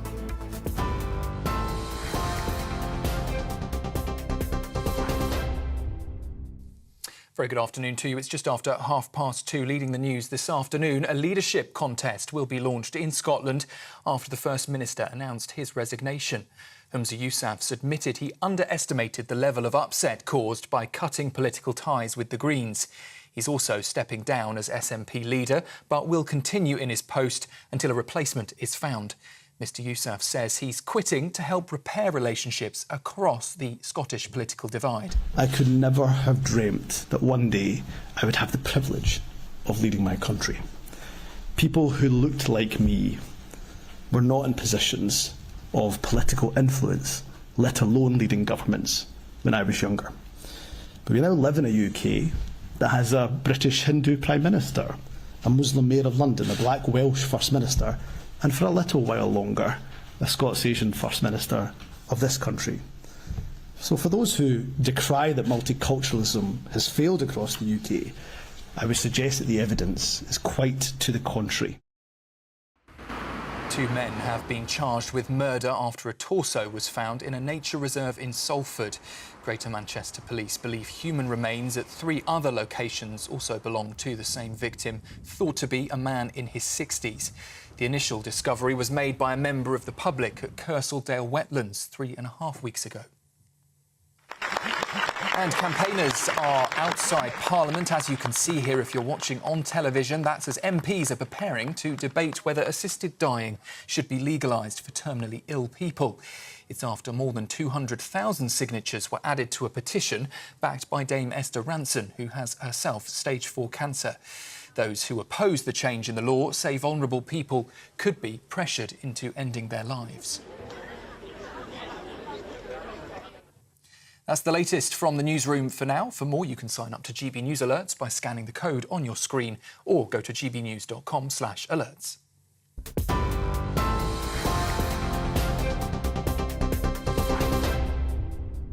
Cheers Britannia Wine Club proudly sponsors the GB News Financial Report. And here's a look at the markets this afternoon. The pound will buy you $1.2528 and €1.1705. The price of gold is £1,862 and 16 pence per ounce. And the FTSE 100 is at 8,164 points. Cheers Britannia Wine Club proudly sponsors the GB News Financial Report. Hello, welcome to your latest update from the Met Office for GB News. An east-west split with the weather today, a soggy one in parts of the west, a mostly dry and bright one across the east. Low pressure is dominating out west, and this weather front in particular providing outbreaks of rain. Notice the isobars squeezing together as well, so the breeze is increasing, so it's turning wet and windy across West and South Wales. Rain creeping into the southwest of England. May get a bit brighter in Belfast. The rain will spread its way steadily into most of Scotland, although the far north may stay dry. Best of the fine weather, though, across the Midlands and eastern England. A much brighter, drier and warmer day here compared to yesterday. Temperatures getting to 15, 16, 17 degrees, but feeling cooler with the wind and the rain further west, which will spread into northern Scotland through this evening. It stays pretty damp over the West Midlands and South Wales for much of the evening too. Further pulses of rain coming into southwest England. The rain easing for Northern Ireland, southern and central Scotland. And notice East Anglia in the southeast stay dry and clear. Most towns and cities dipping down to about 7 to 10 Celsius. On to Tuesday, it's a pretty similar story actually. There'll be further rain out west, some heavy pulses of rain for Northern Ireland especially, but also Wales and southwest England seeing further rain coming in during tomorrow. But much of the Midlands, eastern England, most of northern England too, dry and bright tomorrow and getting warmer still. Temperatures creeping up further. We may get up to 17 or 18 Celsius. Again, cooler further west. The latest GB News travel. Good afternoon, I'm John Vincent. Queues on the M60 clockwise in Manchester. It's all due to an earlier broken down vehicle between junction 15, the Swinton interchange, and 16 for Pendlebury. All lanes have now been reopened, so hopefully that congestion will soon start to ease. Severe delays on the M1 southbound in Derbyshire. 3 lanes closed there for an accident between junction 29A for Bolsover and 29 for Chesterfield. Queues going back to just before junction 30 Worksop. Slow traffic in Kent, firstly on the M25 in both directions. That's due to emergency repairs. It's between junction 5 for Sevenoaks and the Clackett Lane services. Queues going back a few miles along the M26. It's also slow on the M26 westbound, again due to those emergency repairs. And in Surrey, we've got the usual queues on the M25 into the roadworks at the Wisley interchange. You can stay up to date throughout the day by visiting our website, gbnews.com. We're GB News, and we come from a proud tradition of British journalism. That's why I'm so excited to be here. It's something so new. The first news channel to be launched in Britain in over 30 years. Launched to represent the views of the British people. To go where other broadcasters refuse to go. How did you find out about the story in the first place? Launched with one aim. To be the fearless champion of Britain. It's an absolutely fantastic atmosphere here. This is GB News. The People's Channel. GB News, Britain's news channel.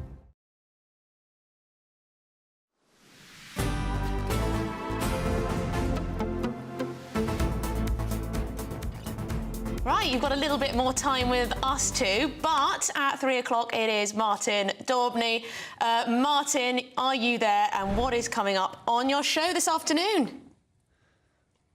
I'm here, guys. You got a fantastic chemistry. It's almost like you know each other. Fantastic show together, loving it. What have I got? Well, goodbye to McWoke. will finally, Humza Yousaf going, see the end of this dismal pursuit of trans politics, of hate crime politics, of net zero nightmarish policies, which are seeing Scottish people on record waiting lists, crime soaring. Can we finally get back to basics, or is that hoping for too much? I also speak to the leader of an Irish political party who says the island blaming Britain for its migration woes is an absolute fantasy. Its own woke politicians are to blame. Imagine my surprise in 2020. Ursula von der Leyen, the European Commission president, said immigration did nothing but enrich the EU, and now her party, the biggest party in Europe, has a Rwanda-style return scheme. Why is that? I'll speak to an MEP who says basically they're on the verge of a populist backlash. They're on the verge of getting wiped out. So suddenly they're all becoming mini Nigel Farages. All that coming on my show. Oh, lovely stuff, Martin. Well done. And that's fantastic energy as always, 3 till 6 p.m. So make sure you keep it GB News. Goodness Martin me, a European Union full of little Nigel Farages. Nigel can't even go to Brussels without being barricaded into a conference centre. So a lot of people are going to be asking why on earth we had to let it get this bad before we just did the things that most people were calling for anyway. But there we are. Have your say, gbnews.com/your say. But as Martin was talking about there, yeah, big protest, the EU and Ireland when it comes to migrants, illegal migrants. And we're going to be talking a bit about that now, aren't we? Because... Yes, well, as you can see here, there have been arson attacks in Ireland. We've seen riots on the streets, mass protests, lots of women concerned for the safety of their daughters in Ireland because they have had an absolutely huge influx of illegal and legal migration into their country. And local people, the Irish public, are very much divided on this. Huge influx of migrants, illegal and illegal. And the Irish public, they're not best pleased. No. They're not best pleased. We talk about, replacement or whatever, and sometimes that word is bandied about. But you look at the population of Ireland that was, until a couple of years ago, or a few years ago, about 3.5 million, is now 5.3 million, according to the figures I've got in front of me here. People who do the census might dispute that, fine, but that's what the figures I've got in front of me here. Why are our leaders so squeamish about dealing with this issue until it is literally staring them so much in the face, so directly in the face that they have to do something? But look at this it's here. Crazy. You've got a population there in Ireland, dispersed rurally in a lot of parts, who were going to have a massive influx, have had a massive influx of people from other countries living in migrant hotels, etc. And they've decided, no, we're not going to do it, OK? And they've really hit out it. And what has the upshot of that been? A massive catastrophic diplomatic row, or catastrophic for the Irish, may I say, diplomatic row between the United Kingdom and the Republic of Ireland, which has culminated so far today in the British government, and I genuinely do believe this, playing an absolute blinder. Because the line coming out of the British government is this: you declared the Republic of Ireland, Britain, to be an unsafe country to return migrants to because we might send them to Rwanda. What has happened in the last few months? Your people have started to rise up over the amount of illegal immigration you've had. The EU is now looking at implementing a Rwanda scheme, and you are trying to change your law to redeclare us as a safe country, and we are having none of it. So as it stands, the news today that we brought you a little earlier on is that we will not be taking illegal migrants back from the Republic of Ireland. Sense of irony, sense of hypocrisy. It's very interesting to see that the European Union are now changing their tune. But there you go. Let us know what you think. gbnews.com/your say. But moving on, the Duke and Duchess of Sussex are set to make a joint trip to Nigeria in May next month after Meghan revealed during her podcast in 2022 that she is actually 43% Nigerian. Very specific? Very specific. The trip is linked to their work with the Invictus Games, and the couple are expected to meet military servicemen and women, as well as taking part in an array of cultural activities. Oh, lovely. We're joined now by The Sun's former royal correspondent, Charles Ray. Now, Charles, on the surface, absolutely harmless. What's wrong with them doing a little tour of Nigeria, particularly if Meghan Markle is herself 43% Nigerian? But on the other hand, is this a bit of a non-royal trip? Is this a bit cheeky on their part? I don't think it's cheeky. I mean, what is Nigeria's loss is our gain, to be perfectly honest. As long as she doesn't come here, that's absolutely fine. I mean, they go to Nigeria. I mean, she's still got to make the point that she's, 43% Nigerian. I don't understand what she's talking about. I mean, we now know she's not coming. I think we now know she's not coming to the UK. I never believed that she was coming, and I certainly believe that she will never set foot in this country ever again. So we've got Harry coming on his own. He'll then fly back to the States, where he'll pick up Meghan, and they'll go off and do their Nigerian business. I don't have any problems with him being in Nigeria. It's an Invictus Games matter, which he's very, very passionate about. I don't fault him for that at all. OK. You did mention there as well that Harry is going to be returning to the UK without Meghan. It's going to be in just over a week's time for a ceremony marking the 10th anniversary of the Invictus Games. Now, as we understand it, no senior members of the royal family have got any plans to see him while he's here. No, not at all. So I don't know how long he's going to be here, whether he flies in the evening before, goes to the church service, and then flies back out again, because he's got form for doing that, you know, just spending basically half an hour or an hour in the UK. I don't think he's going to see his father. I may be wrong, but I don't know where it's going to come. He's certainly not going to see his brother.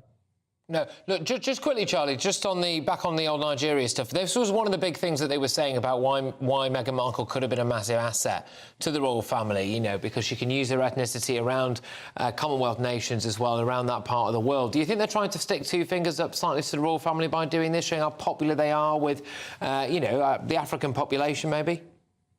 I don't think they're trying to stick two fingers up to the royal family on this occasion. I think they've stuck two fingers up to the royal family throughout, what they've been doing since they quit the UK. But this is something that he's passionate about. She's going to be with him. It's just amazing that she's not coming here to be by his side for this Invictus Games scenario. And it just ends months and months of speculation, she's a drama queen. She could have said weeks and weeks ago, yes, I'm coming, no, I'm not. Yeah. It's ridiculous. Well, there you go. Thank you very much indeed, Charles Ray, Sun's former royal correspondent, of course. Always good to get Charles's a reaction to these types of stories, isn't it? Yeah, well, look, exactly. Well, maybe people think they're doing a good thing and it's good that Harry's back and all of that. We'll have to wait and see. But coming up, thousands of protesters took to the streets in Hamburg in Germany yesterday, calling for an Islamic caliphate. It is happening. Totally normal. Exactly. That, by the way, was supposed to be a protest against Islamophobia, which turned very quickly into calls for an Islamic caliphate. We will bring you the very latest on that very shortly.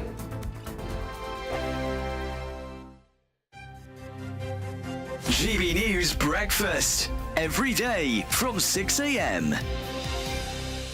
The Princess of Wales is now officially the most popular royal. This is a YouGov poll that found that over 75% of people have a positive view of Princess Catherine, with Prince William only slightly behind his wife at 73%.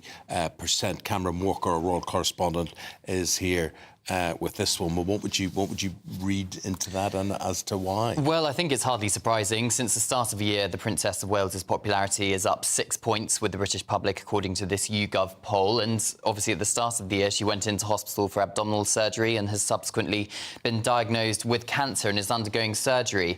Look, the Princess of Wales, since becoming a member of the royal family, has committed no major faux pas. There's been no particular scandal with her. She always puts family first. And I hate the phrase born a commoner, but she wasn't born into aristocracy. She was not born into the royal family. She gave up her old life. And yes, that comes with lots of privilege, being a member of the royal family, but it also comes with enormous challenges, such as everybody prying into your private life, particularly when it comes to your health. And I think the British public are very much on side with that. Whereas Prince Harry and Meghan continue to be unpopular. 76 compared to 31% having a positive opinion of Prince Harry, and only 26%, 50 points less than Princess Catherine, is Meghan. Yes, still not looking great for Harry and Meghan. Prince Andrew is far below them as well. Doing well on negative views, meaning fewer people have negative views about her than anyone else, is the Princess Royal, Princess Anne. Indeed, yes. The most hard-working royal, if you go by the number of engagements she carries out each year. No nonsense, no fuss. She never gets herself into any kind of arguments or scandals. every Sunday from 11. Join Michael Portillo. There'll be topical discussion, looking at the week before and the week to come. So kick back and relax at 11 a.m. on Sundays on GB News with me, Michael Portillo. GB News, the People's Channel, Britain's news channel. I'm Andrew Doyle. Join me at 7 o'clock every Sunday night for Free Speech Nation, the show where I tackle the week's biggest stories in politics and current affairs with the help of my 2 comedian panellists and a variety of special guests. Free Speech Nation, Sunday nights from 7 on GB News, the People's Channel, Britain's news channel. Your weekend starts here with Friday Night Live with me, Mark Dolan, 8 till 9 on GB News. Big stories, big guests and big laughs as we get you ready for a cracking weekend. That's Friday Night Live with Mark Dolan, Fridays 8 till 9 on GB News. Bring your own drinks, the admission's free.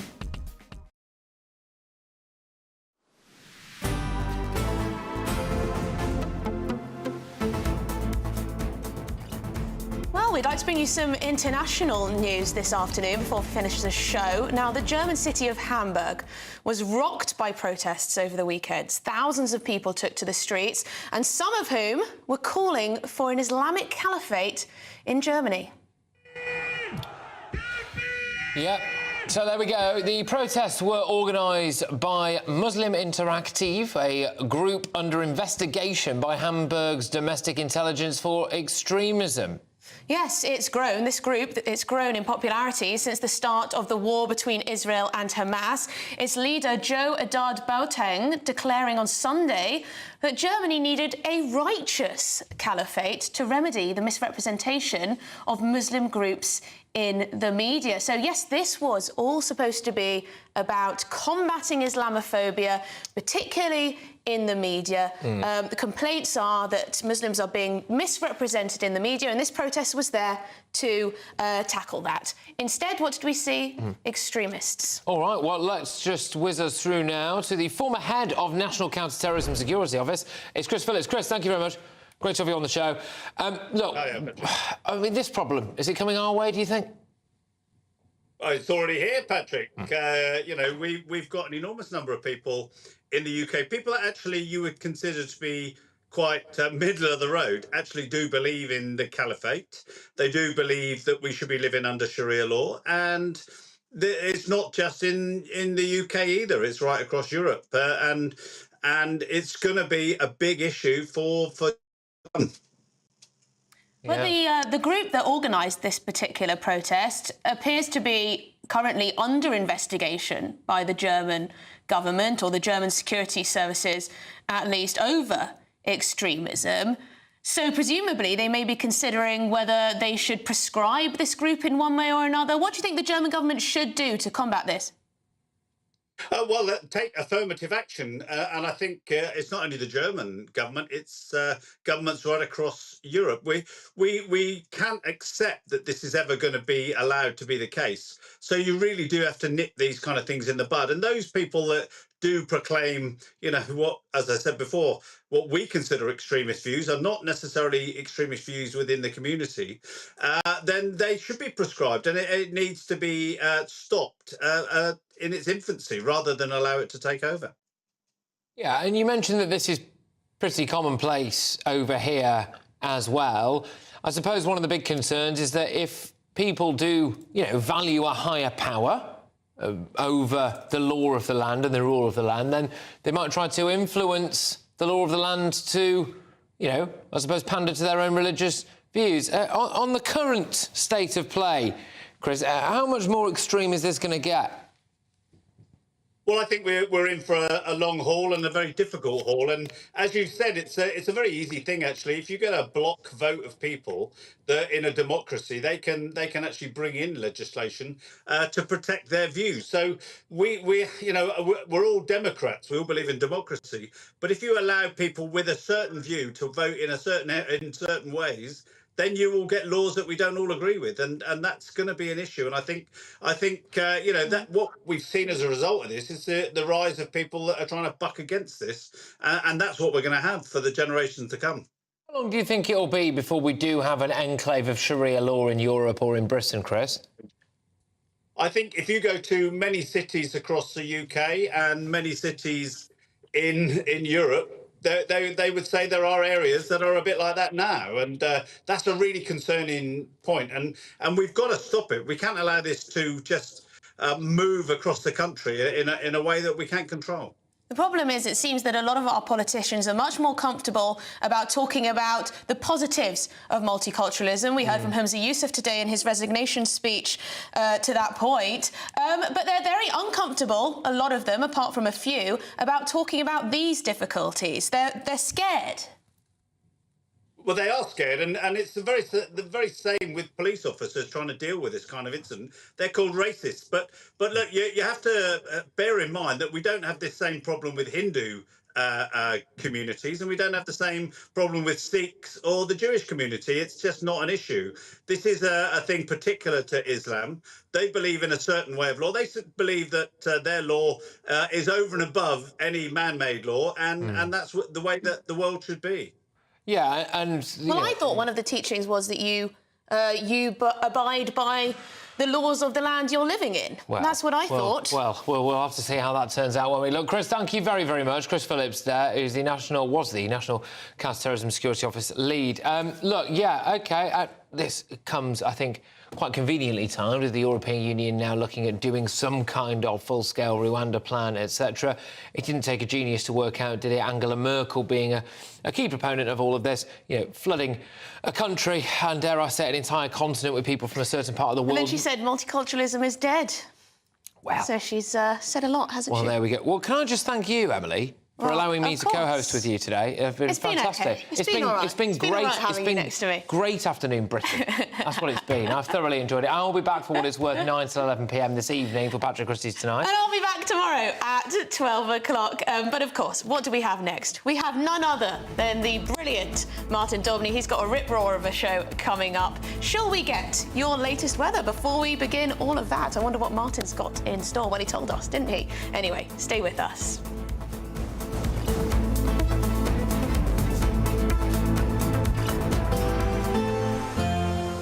A brighter outlook with Box Solar, sponsors of weather on GB News. Afternoon, welcome to your latest weather update from the Met Office for GB News. An east-west split with the weather again tomorrow. It'll feel a bit warmer in many eastern areas, but again, further west, just like today, low pressure will dominate and there will be further outbreaks of rain. This weather front has made for quite a damp day over parts of Wales. That rain now extending up across northern Scotland. Some heavy showers for Northern Ireland for a while. Should turn drier here through this evening, drying up in southern Scotland, staying dry across East Anglia and the southeast, but further rain at times over the Midlands, parts of Wales and the southwest of England too, where it stays cloudy. Temperatures likely to stay up 8, 9, maybe 10 degrees Celsius, even with some clearer spells. Not particularly chilly, certainly a much milder night than recently across Scotland. Maybe 5 or 6 through some sheltered glens. Generally, though, a lot of cloud around on Tuesday morning. Some heavier rain again for Northern Ireland and parts of Wales, particularly Pembrokeshire early on, and then Devon and Cornwall too. But a much brighter day for northwest England. Plenty of sunshine right across northern England, the Midlands, East Anglia and the southeast. And here really will feel quite a bit warmer than it has done for most of April. 16, 17, 18 degrees easily. It will be cooler where we've got the cloud and the outbreaks of rain further west. Quite blustery here too, particularly in the morning, thanks to this area of low pressure. Now that does peel away, allowing warmer air to move in through the rest of this week, but there will still be some rain around as well. That warm feeling inside from Boxed Boilers, sponsors of weather on GB News.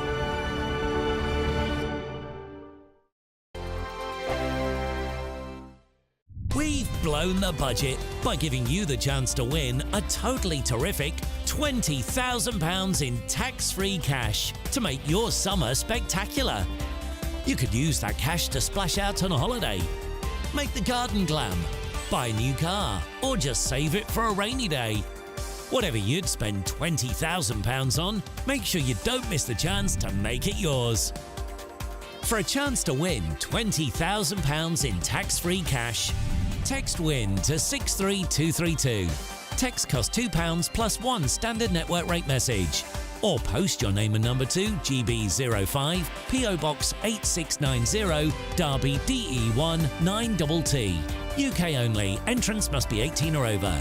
Lines close at 5 p.m. on the 31st of May. Full terms and privacy notice at gbnews.com/win. Please check the closing time if listening or watching on demand. Good luck. GB News is Britain's election channel. And from Thursday, the people decide. As the country heads to the polls in a rush of elections, we'll take you through the night as the first results come in. And we'll pick up at breakfast with the very best guests and analysis. And on the weekend, the results won't stop, and neither will we. We'll explore what it all means for you as we look ahead to the general election. Continuing coverage live from Thursday at midnight on GB News. I'm Christopher Hope. And I'm Gloria Di Piero, bringing you PMQs live here on GB News. Whenever Parliament is in session on a Wednesday at midday, we'll bring you live coverage of Prime Minister's questions. We'll be asking our viewers and listeners to submit the questions that they would like to put to the Prime Minister, and we'll put that to our panel of top politicians in our Westminster studio. That's PMQs live here on GB News, Britain's election channel. Join me, Camilla Tominey, every Sunday at 9:30 when I'll be interviewing the key players in British politics and taking them to task. This report basically says that he's not fit to stand trial. With an upcoming election looming over Westminster, now is the time for clear, honest answers. I agree. And that's precisely what I'll get. Is he indecisive? Incompetent? That's the Camilla Tominey Show at 9:30 every Sunday on GB News, the People's Channel, Britain's election channel. GB News is the home of free speech. We were created to champion it, and we deliver it day in, day out. Free speech allows us all to explore and debate openly the issues most important to us, our families, and of course, the British people. Having challenging conversations to enlighten each other. Which is why we hear all sides of the argument. We are the People's Channel. We will always stand by the freedom to express yourself. On TV, radio, and online. This is GB News, Britain's news channel.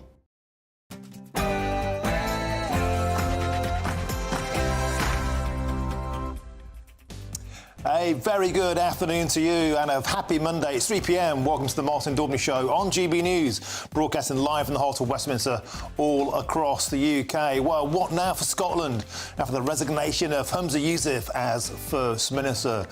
Was he broke after going woke? And who will be the next leader? We'll get reaction and analysis throughout the show. Next up, the growing dispute over who should look after the increasing numbers of asylum seekers in Ireland. The UK says it won't accept any returns of those who've travelled there until EU law is changed. They wanted open borders, now suddenly they changed their minds. There's also a huge benefits row looming after the government revealed plans to replace sickness benefits payments with vouchers. Would that be fair or an attack on disabled people's rights? We'll have a full debate on that. And finally, we have this, the astonishing footage showing how a machete-wielding thug is locked into a shop by its owner during an attempted armed robbery. The shopkeeper is a total hero. Sadly, they got away. And that's all coming up in your next hour.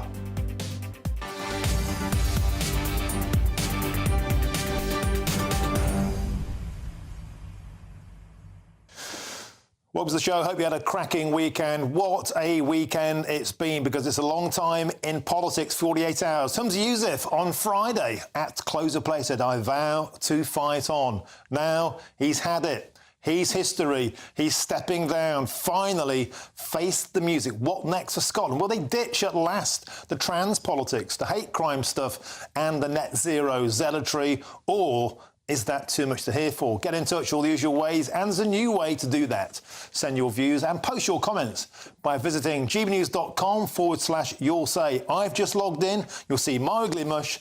Leave some replies, keep them clean, and I'll read out a few before the end of the show. Loads to get stuck into, but first it's time for your latest news headlines.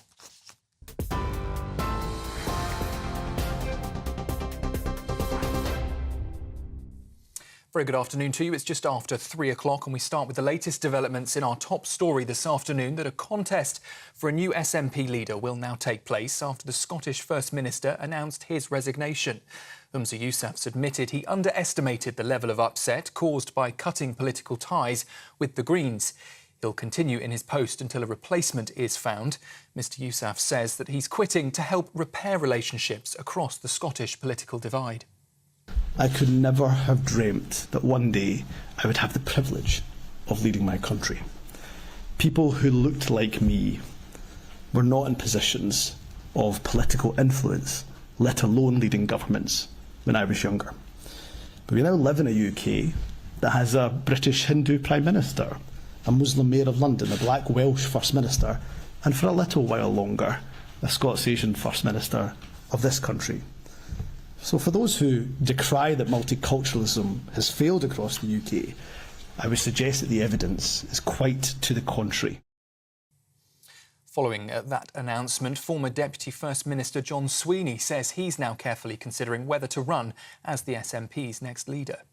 I've got lots of things to think about. There's the whole question of my family, and I have to make sure that I do the right thing by my family. They're precious to me.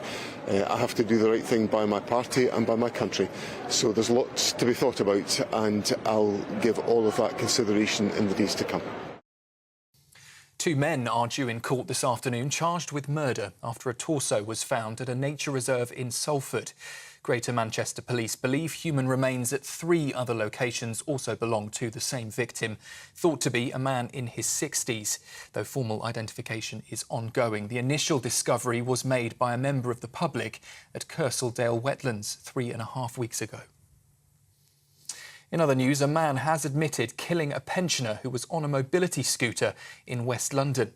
Lee Byers stabbed 87-year-old Thomas O'Halloran in the neck and chest in what was described as a motiveless attack in August 2022. It happened just 5 days after the 45-year-old was released from prison. He denied murder but did plead guilty to manslaughter by diminished responsibility. Dozens of migrants have been rescued from the Channel after their small boat got into difficulty off the French coast. It's understood a number of people were pulled out from the water and taken to the port at Calais.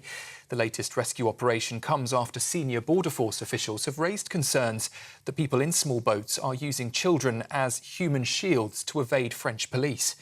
Last week, over 900 migrants crossed to the UK, with 359 arrivals on Saturday alone. 51 were rescued after they ran aground. A debate on whether assisted dying should be legalised for terminally ill people will be held later this afternoon. If you're watching on television, these are live pictures coming to us from outside Parliament, where campaigners have gathered in their hundreds. It's after more than 200,000 people signed a petition backed by Dame Esther Ranson calling for a change to the law. Assisted suicide is currently banned in England, Wales and in Northern Ireland. In Scotland, though, it's not a specific criminal offence, but people who do help others to end their own lives risk being charged with murder or other offences. And those who oppose the change in the law say that vulnerable people could be pressured into ending their lives. New laws protecting consumers from hacking and cyber attacks are now in force, with all smart devices required to meet minimum security standards. Manufacturers of products like phones, TVs and smart doorbells are now legally required to protect internet-connected devices against possible access by criminals. Common passwords like 12345 are now banned in the UK as part of world first legislation, and users will be prompted to change them. And we're being warned to brace ourselves for even more food price rises, with beer, biscuits and bread among the items expected to jump. The wet weather has meant that harvests of barley and wheat could be down by as much as a fifth. Storms and flooding throughout the last few months have also forced British farmers to constantly delay sowing crops. The warning comes just as food prices are beginning to fall following soaring inflation that was sparked by the global gas price crisis. That's the latest from the newsroom. Ray Addison will have your next update at 3:30. Until then, do sign up to GB News Alerts by scanning the code on your screen or go to gbnews.com/alerts.